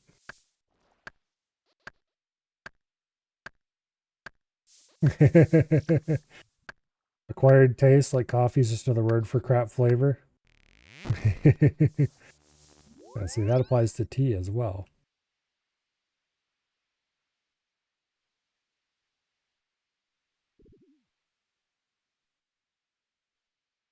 Like, I don't mind coffee. I'm not particularly interested in it, to say the least. Okay, I do have that song. Good.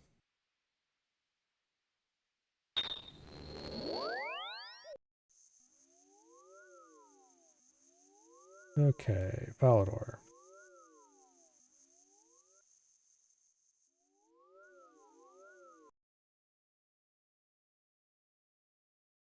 Anyway. Like, some coffee flavored things can be pretty good sometimes. I just don't want to drink coffee. Also, I should have turned music on a long time ago.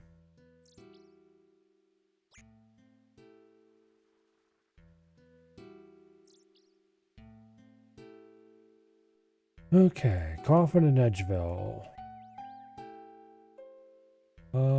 Fastest way to get there, we could probably just run. Alternatives include going to Ferox and going through the Soul Wars. You know, let's just go to Soul Wars.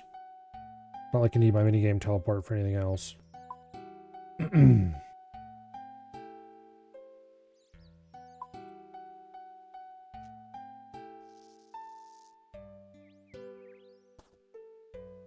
Anyway.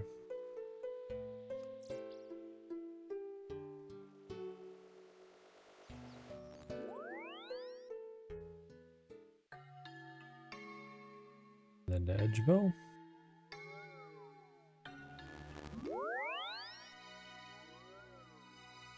Yeah, I don't really see the attraction of caffeine, honestly. I'd prefer to be able to function without having to take a stimulant constantly. Yeah. Two-step casket. And I get crap out of it. Okay. Mine runes go straight to the floor. The black plate body gets out. Black dagger's not worth alking. Steel pickaxe really isn't worth alking either. Okay. Let's go continue getting our wood cut at the sawmill.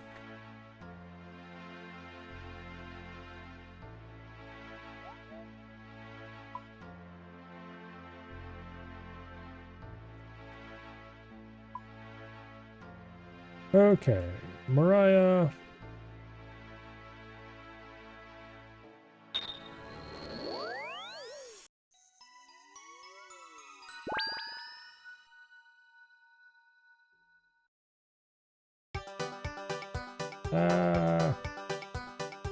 I hate that track so much.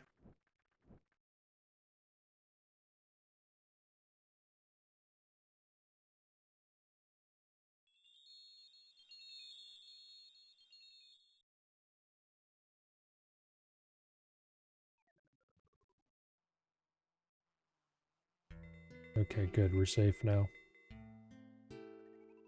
Okay.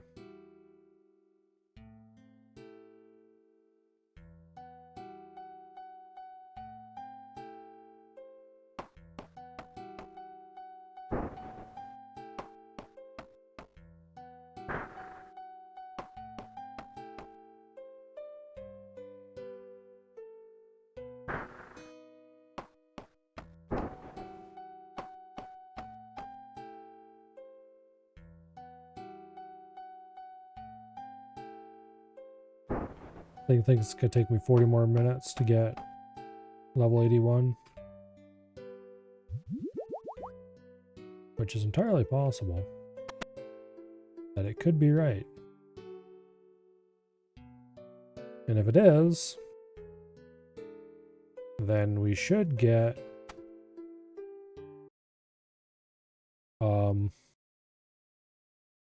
level 81 before the end of the stream. Which would be quite nice indeed.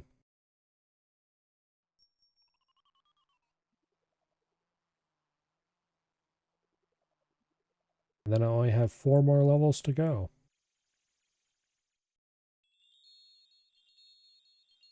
Which means that there's a reasonable chance. Well, there's straight up just a really good chance no matter what, even if we don't get done before the end of the stream, that I will be done with this grind by the end of the week.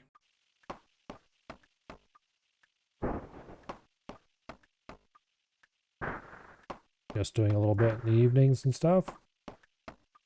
And then bang out whatever's left on Saturday morning, probably.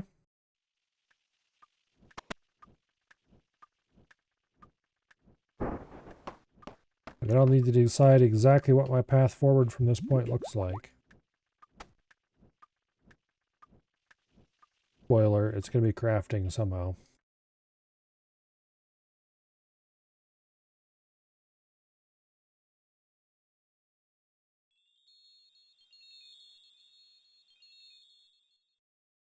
Oh, I'm not looking forward to a crafting grind.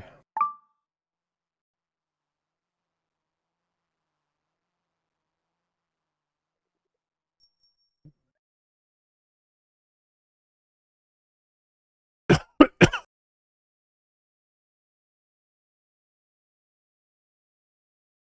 going to be a lot of glass blowing. Let's see. What crafting level do I actually need? Did I say 70? Or was it 75?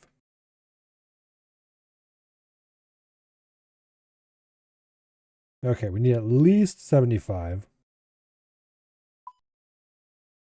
And then we would need to get a +5 boost, which is a pain, but not impossible. All right. Where's the skill calculator? There it is. Crafting. Target level. 70, 75. Okay. And if we made lantern lenses the whole way there, that would be 13k lantern lenses.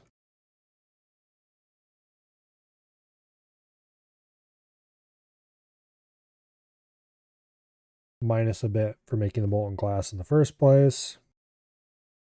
So it'd probably be like nearly 10k lantern lenses. That sounds like pain and suffering.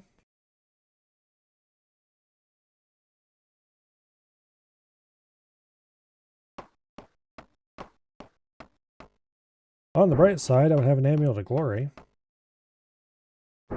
Because I would want to make one for myself as well as one of the ones required for the...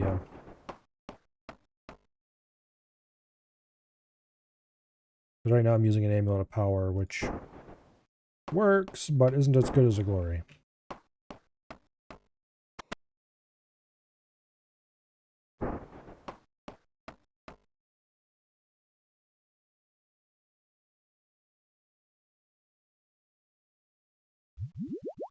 Okay. We need to go refill, but first let's get to the contract.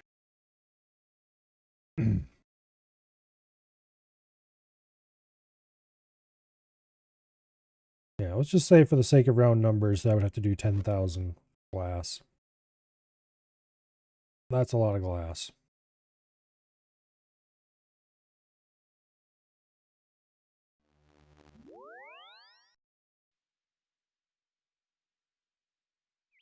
If I do it like 20 at a time.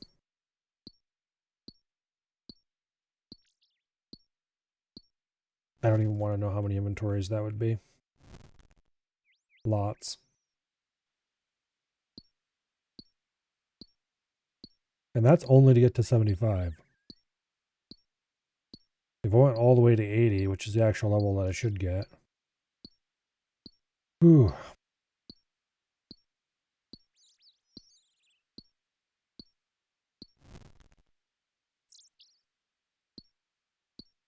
And last time I checked the UIM skill training guide for crafting, it claimed that the fastest XP per hour was super glass make from charter ships. And then blowing whatever the current top level glass item was.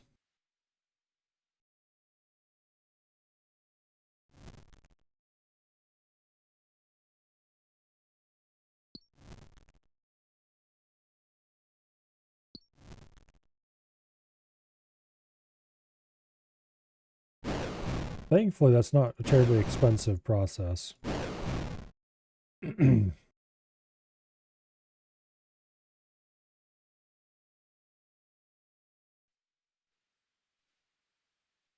However,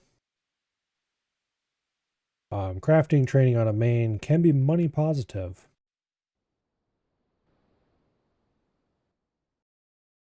Depending on how you do it. If you're willing to go for something slightly less than the absolute best GP per hour, you can break even pretty easily. Or XP per hour. A lot of battle staves can be even slightly money positive if you alch them. If you sell them, if you just sell the finished battle staves on the GE, then it'll cost a little bit, depending on the battle stave. If you're willing to let them slow sell, you might be able to make a little bit on any of them.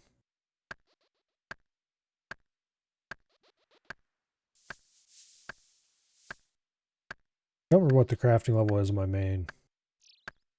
Reasonably high, though.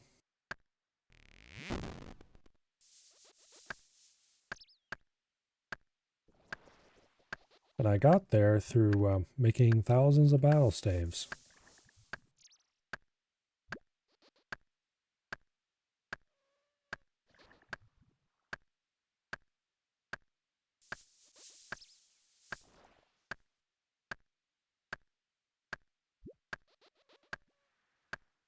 Let's see.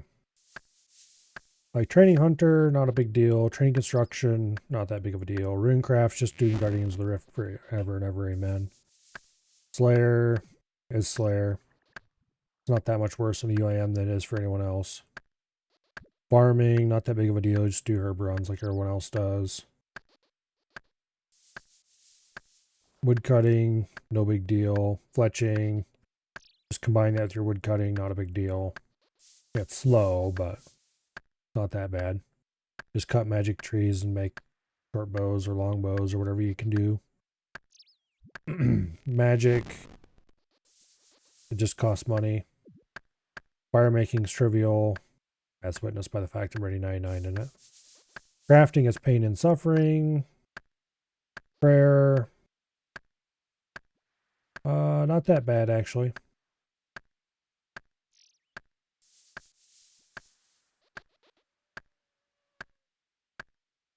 A little... And, like, not that bad compared to what it is for a main, to be clear. Prayer is kind of a pain on everyone. Although, if you just combine it with whatever else you're doing.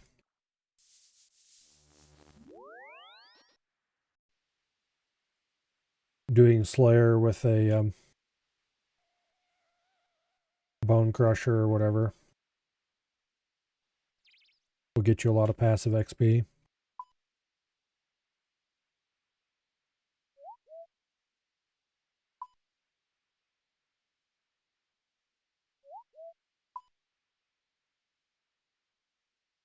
Okay, Barbara, south of Vesuvius.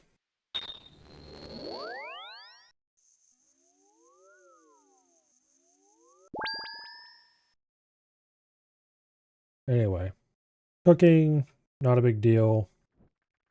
Just cook all the noted fish you got from Temperos. Cook fish as you catch them various places, drop them on the ground.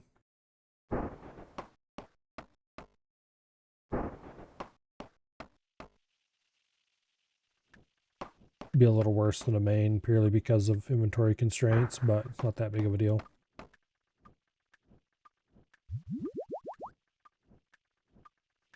Thieving's easy. Combats are all relatively easy. Herblore is pain and suffering. But that's more or less the way it is for every iron.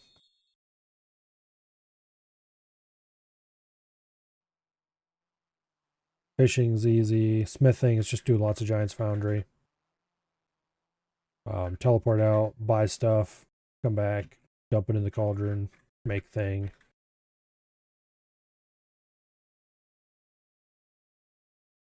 Not that big of a deal.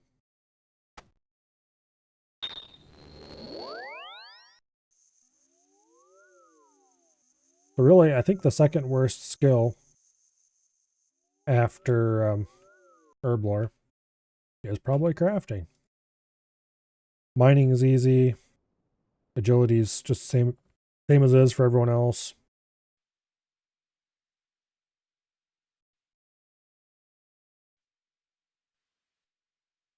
Yeah, I think it's got to be crafting as the second worst skill for a UIM.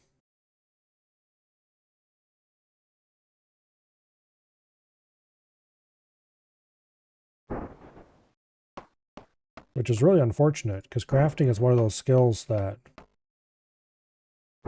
for an Iron Man, is flat out amazing from the very beginning to the very end.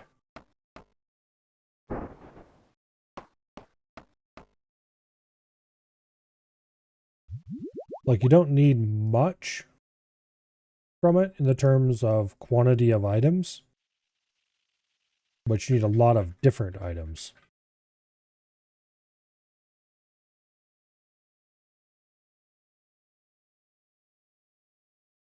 There's an awful, particularly the higher levels you get, the more and more one-ofs you need.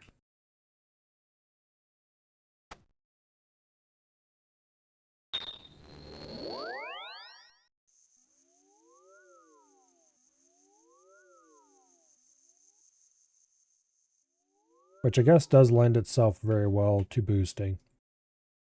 Because you only need one or two of something. It's not that big of a deal to boost for it. Get what you need and then call it a day.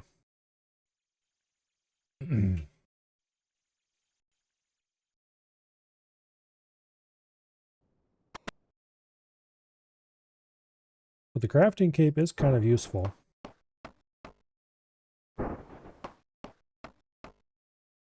The crafting guild is not the worst teleport.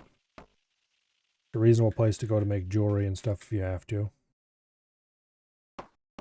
Although it's not as good as it could be because it doesn't have a rune shop there. That's all its cosmics. It'd be perfect if it had that. So really Alcarid's kind of better. Involves a little more running around, but rune shop's right there. Furnace. There's gold, silver to the north.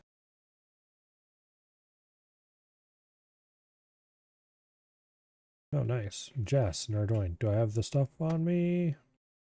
Probably not, but we can at least bang out some of it.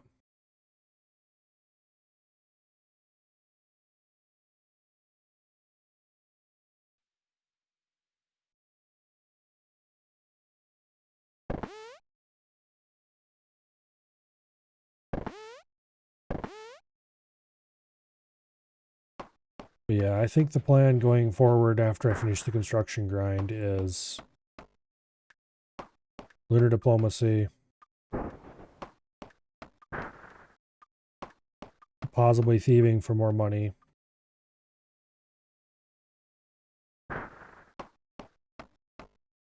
Or like probably thieving for more money because I'll need to buy a bunch of runes. Oh, wait, I don't want to talk to her. I want to go refill.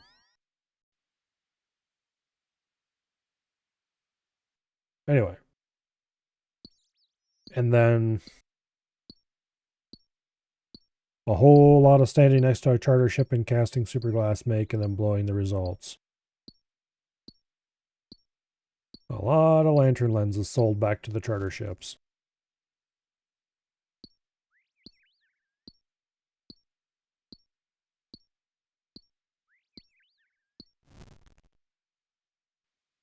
And thankfully,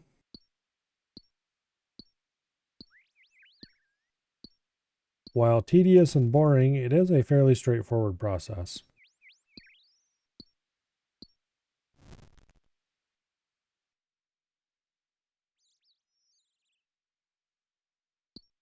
Yeah, it's certainly better than running back and forth to the furnace at Port Phasmatis. Which is what I did to get to 61.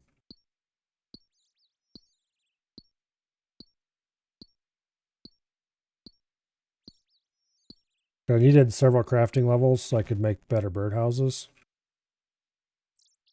And I just went all the way to 61, so I would be for sure ready for lunar diplomacy whenever I got around to doing it. Instead of stopping at the actual level I needed. Which, in retrospect, I probably could have not gone quite so far.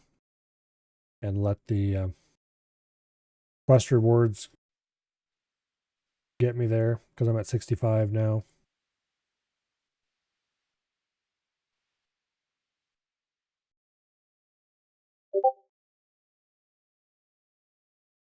But oh well.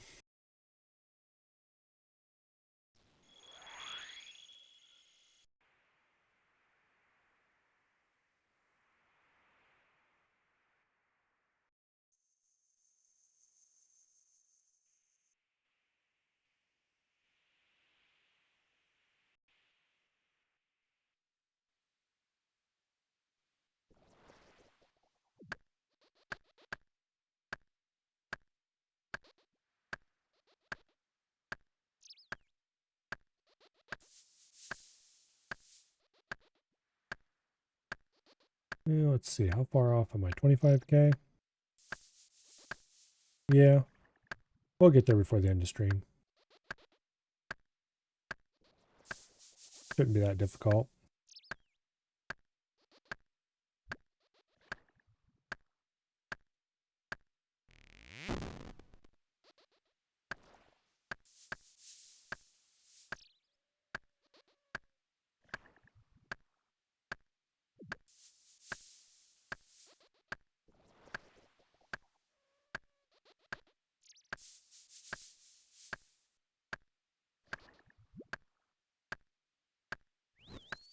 Anyway. And of course, once crafting's done, I don't know.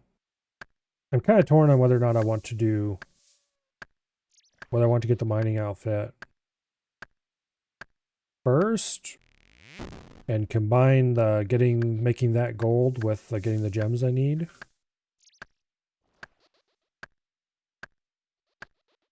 Or if I want to just wait on the mining outfit until later. I probably should just go ahead and get it first. Possibly complete with gloves, although that would extend the amount of time I had to spend on that by a lot.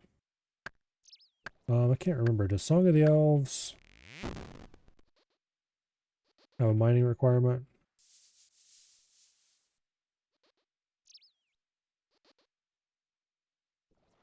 Let's see. Song of the Elves. It does have a mining requirement. Okay.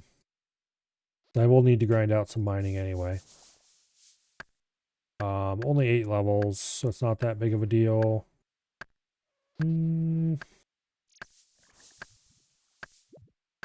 Yeah.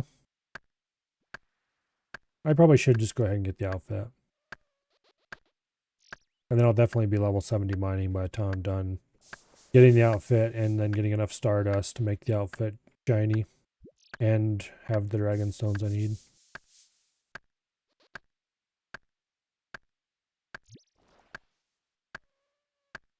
At some point I'm gonna have to do something about emptying the looting bag out too, because I'm gonna need looting bag space.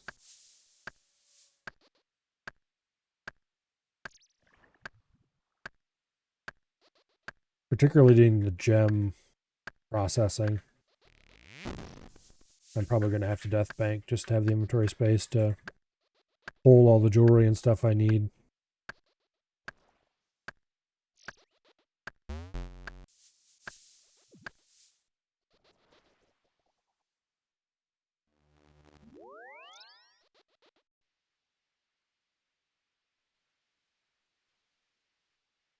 Annoying as ever. Hello, Soup Stalker. I am indeed chopping those trees, or at least I was. And now we're going to go rip furniture out and replace it with newer, fancier furniture.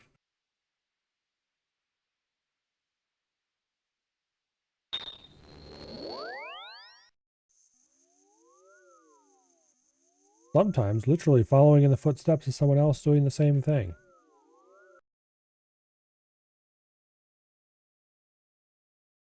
Rich people and their endless desire to redecorate, am I right?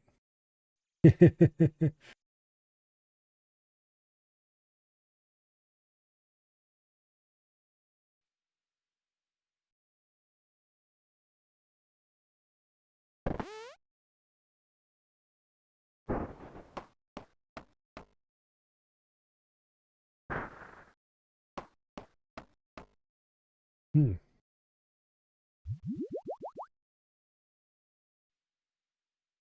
All right, next contract.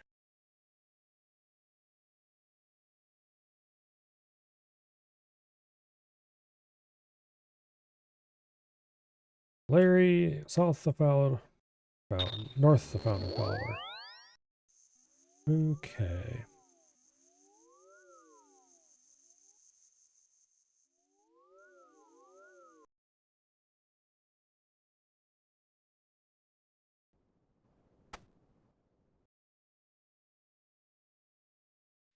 Let's see, we have 22k left. We get about 3k or so per contract, not quite.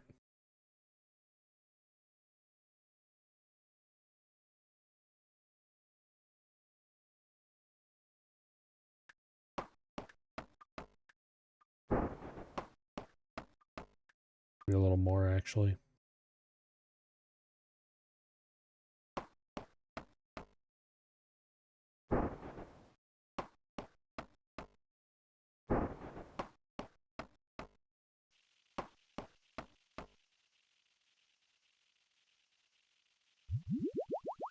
Okay.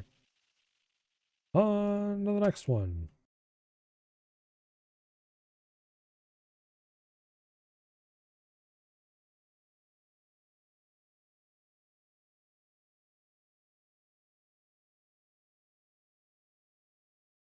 Bob and Varrock.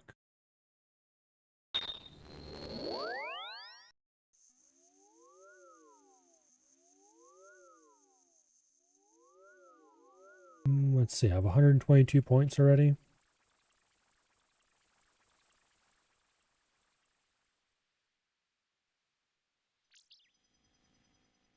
I need at least 350 points to buy another plank sack. And I have 400 points, I believe, for the helmet. I definitely won't have trouble. Well, okay, there's no definitely about it. I will probably not have trouble having both of those things by the time I'm done with this grind.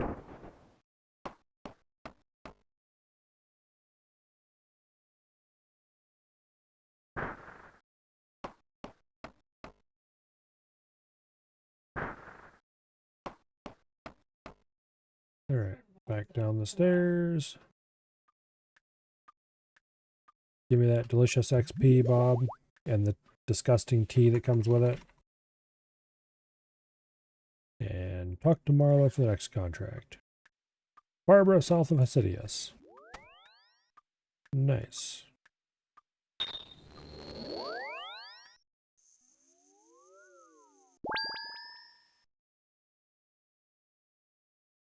Okay.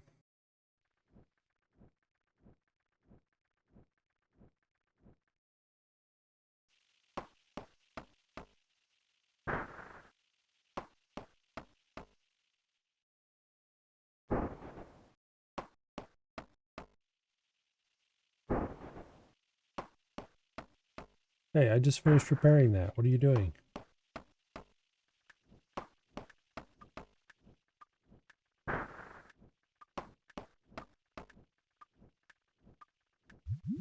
On to the next one. And we are going to have to refill after this, which is unfortunate.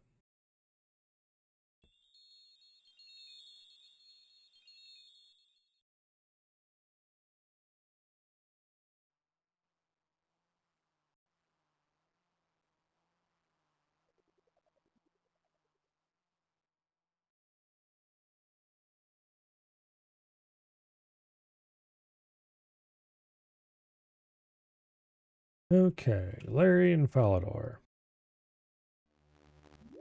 First, we gotta go get 2 more bars of steel.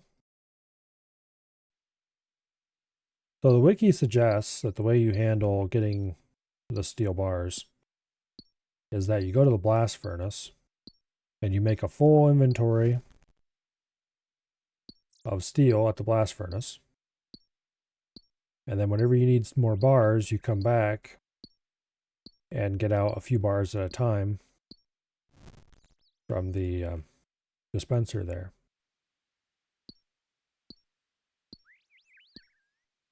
However, that just really seems like a not great idea.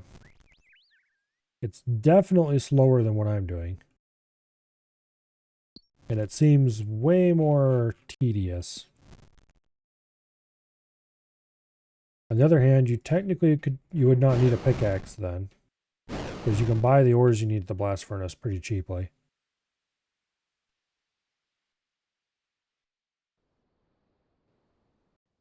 So, one more inventory slot versus having to go do around a blast furnace periodically.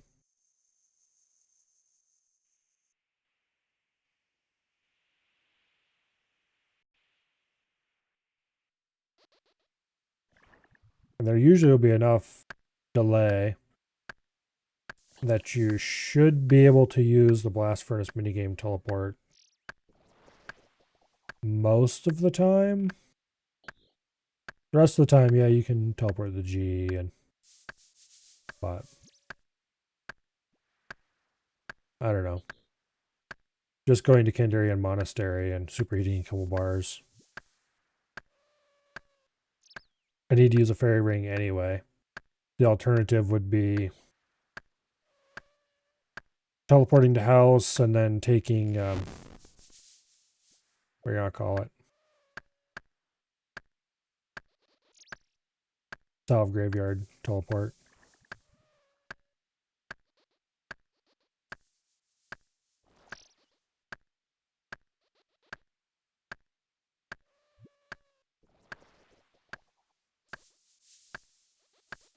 How many natures do I have?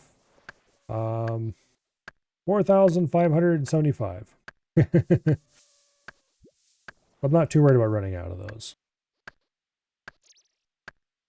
I don't remember how many I had when I started the grind, but obviously it was more than that. But not insanely more than that. Since I do have the Tome of Fire, I don't have to worry about the fire runes.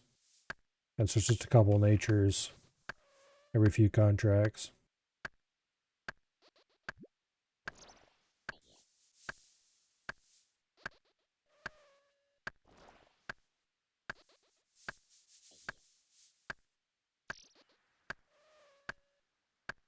But anyway. Superheating, I said this earlier, but it bears repeating. One of those things that I never really considered a reasonable option on the main. But it makes perfect sense in a lot of circumstances on the UIM.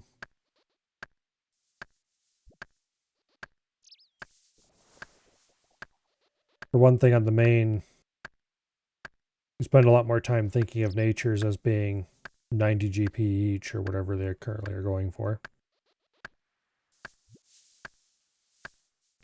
Actually, what do they currently go for?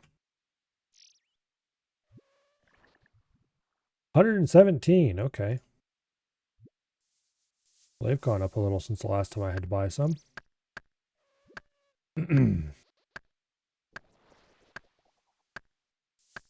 Whereas on the UIM, or any other iron for that matter, it's more of how much work did I have to go to get these things.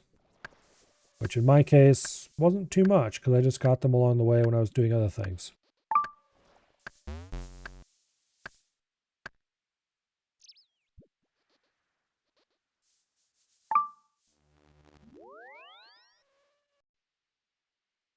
Yeah. Back on the easy clue grind, Crane? Or does that come from a different clue?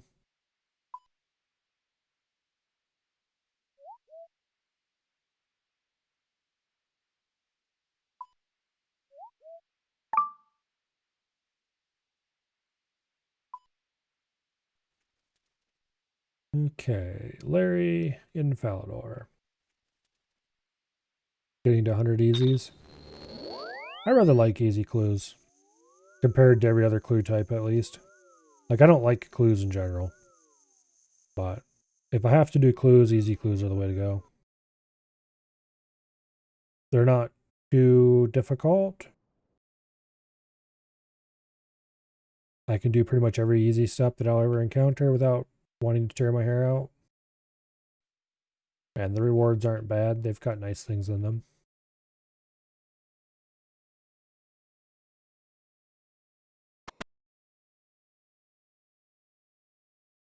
Mediums,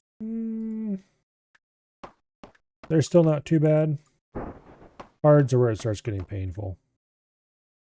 And then, of course, elites and masters are where it's like, why do you hate us? What'd I do to you, Jagex?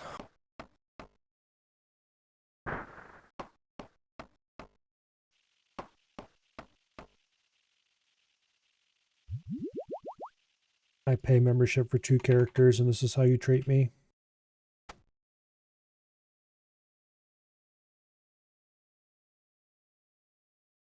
You're much better now all your stashes are filled.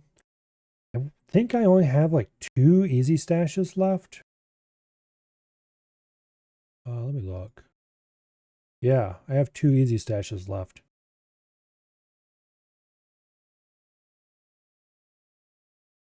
I actually have a reasonable number of my mediums too. I should probably go fill those last 2 stashes soon.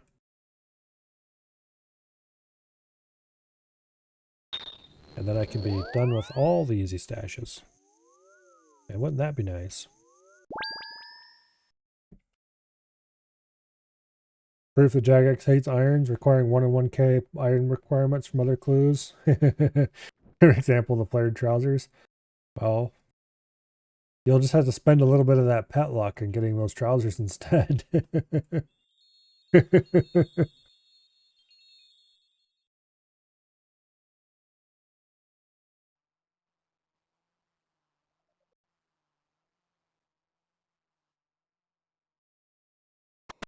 Oh. Yeah, I really wish clues didn't require other clue items. It just makes them unnecessarily painful for everyone.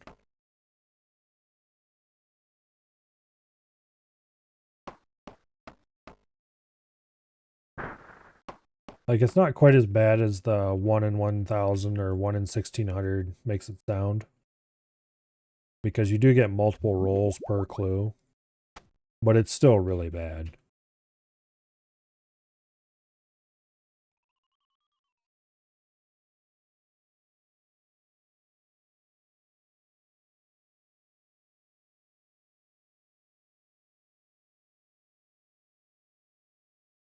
Okay, Larry and Falador. Yeah, I only have 5k left, so 2 contracts should get us there probably.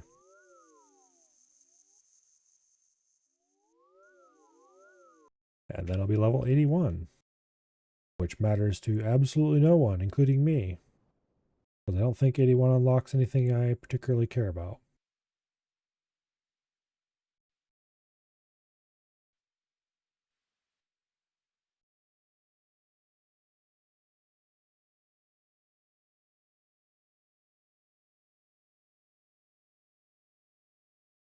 Yeah, if you're actively grinding out hard clues, that will be quite painful. If you're just getting hard clues as a side effect from killing player monsters, it's not as bad. That's really the thing. Clues, if you're actively going for them, are way, way, way worse than if you just kind of do them passively. And yet, they lock various, well, there's a few best in slot items that are locked behind clues, which is just, but why though?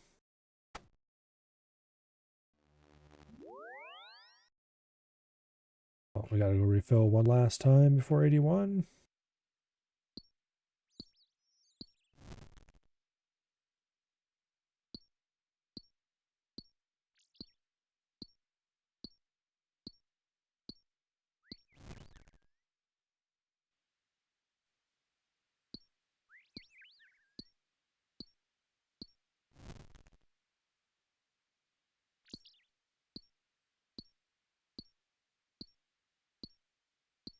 Yeah.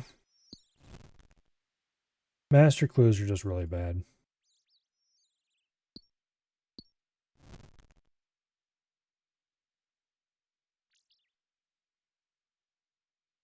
Thankfully, the only best in slot items are in the medium clues and not higher tiers.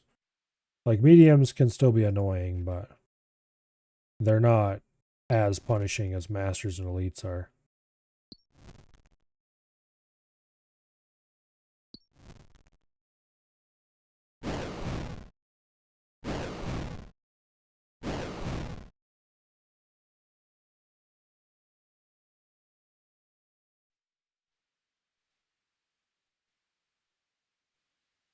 With a cup of tea, why am I not tossing it into the river? Well, technically I could avoid getting the cup of tea every time. You just have to cut the dialogue off at the right spot and it will still recognize that you finished the contract, but you won't actually get the cup of tea line. I believe that still works. However, If you do that, then you don't get the run energy restore either, which I need, so alas.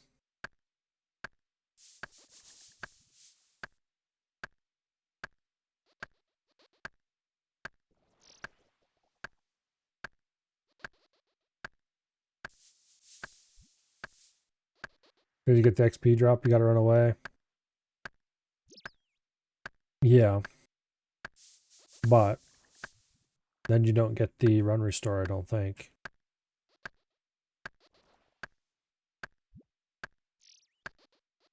Although if you do still get the run restore, I should try that again to see if I get the run restore. Because if you get the run restore, it'd totally be worth doing that just to avoid the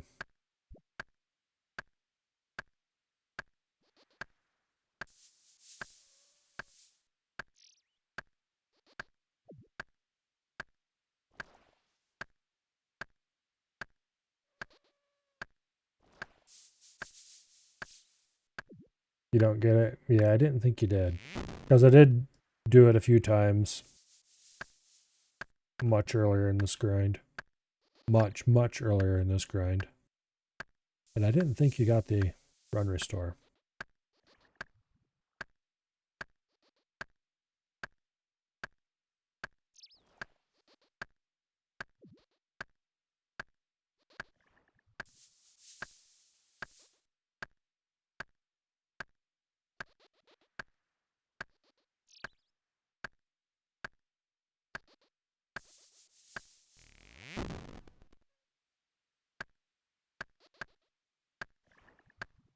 Anyway.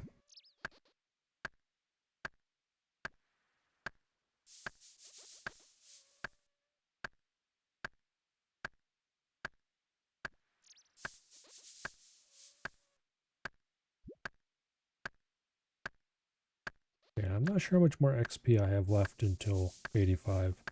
Technically, I could stop at 84 and have everything I wanted.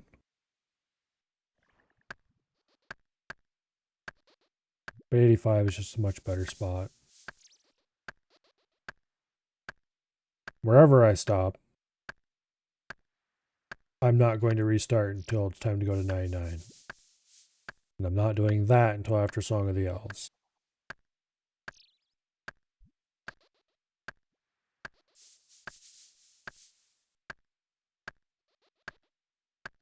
And probably not for a long time after doing Song of the Elves.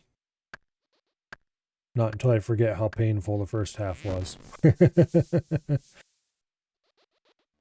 Which, there are so many worse things, but that doesn't make it any less annoying to do. Can't stop till 350 points. Well, that part I don't think is going to be a problem.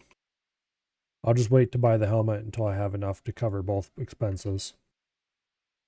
I'm definitely going to have 350 points before the end of the grind. Okay. In Hosidius.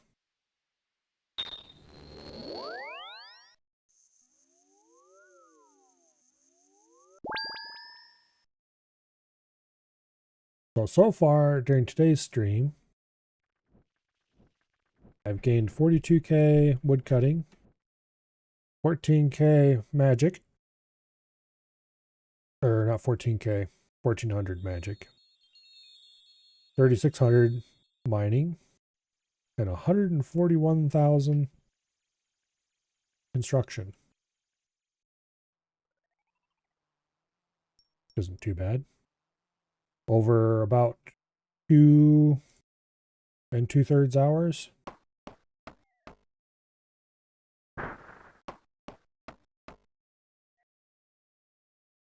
So definitely not the best rates in the world.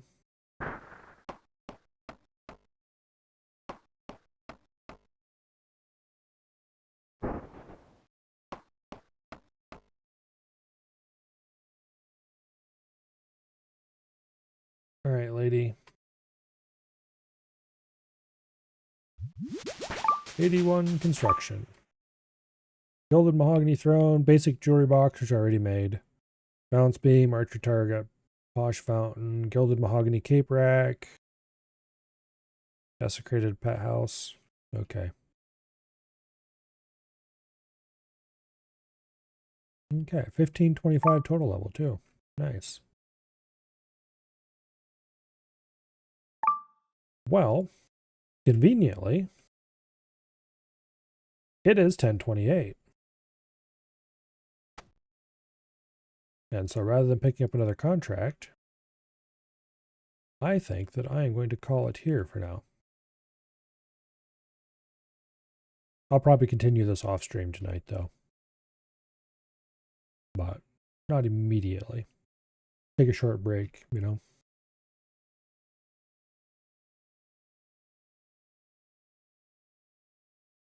Anyway, I believe Mr. Cape Locked is streaming. He was earlier, and he probably still is. Yes, it looks like he is. And according to his stream title, he's wetting pants. I mean plants. Okay. Well, let's go raid him then.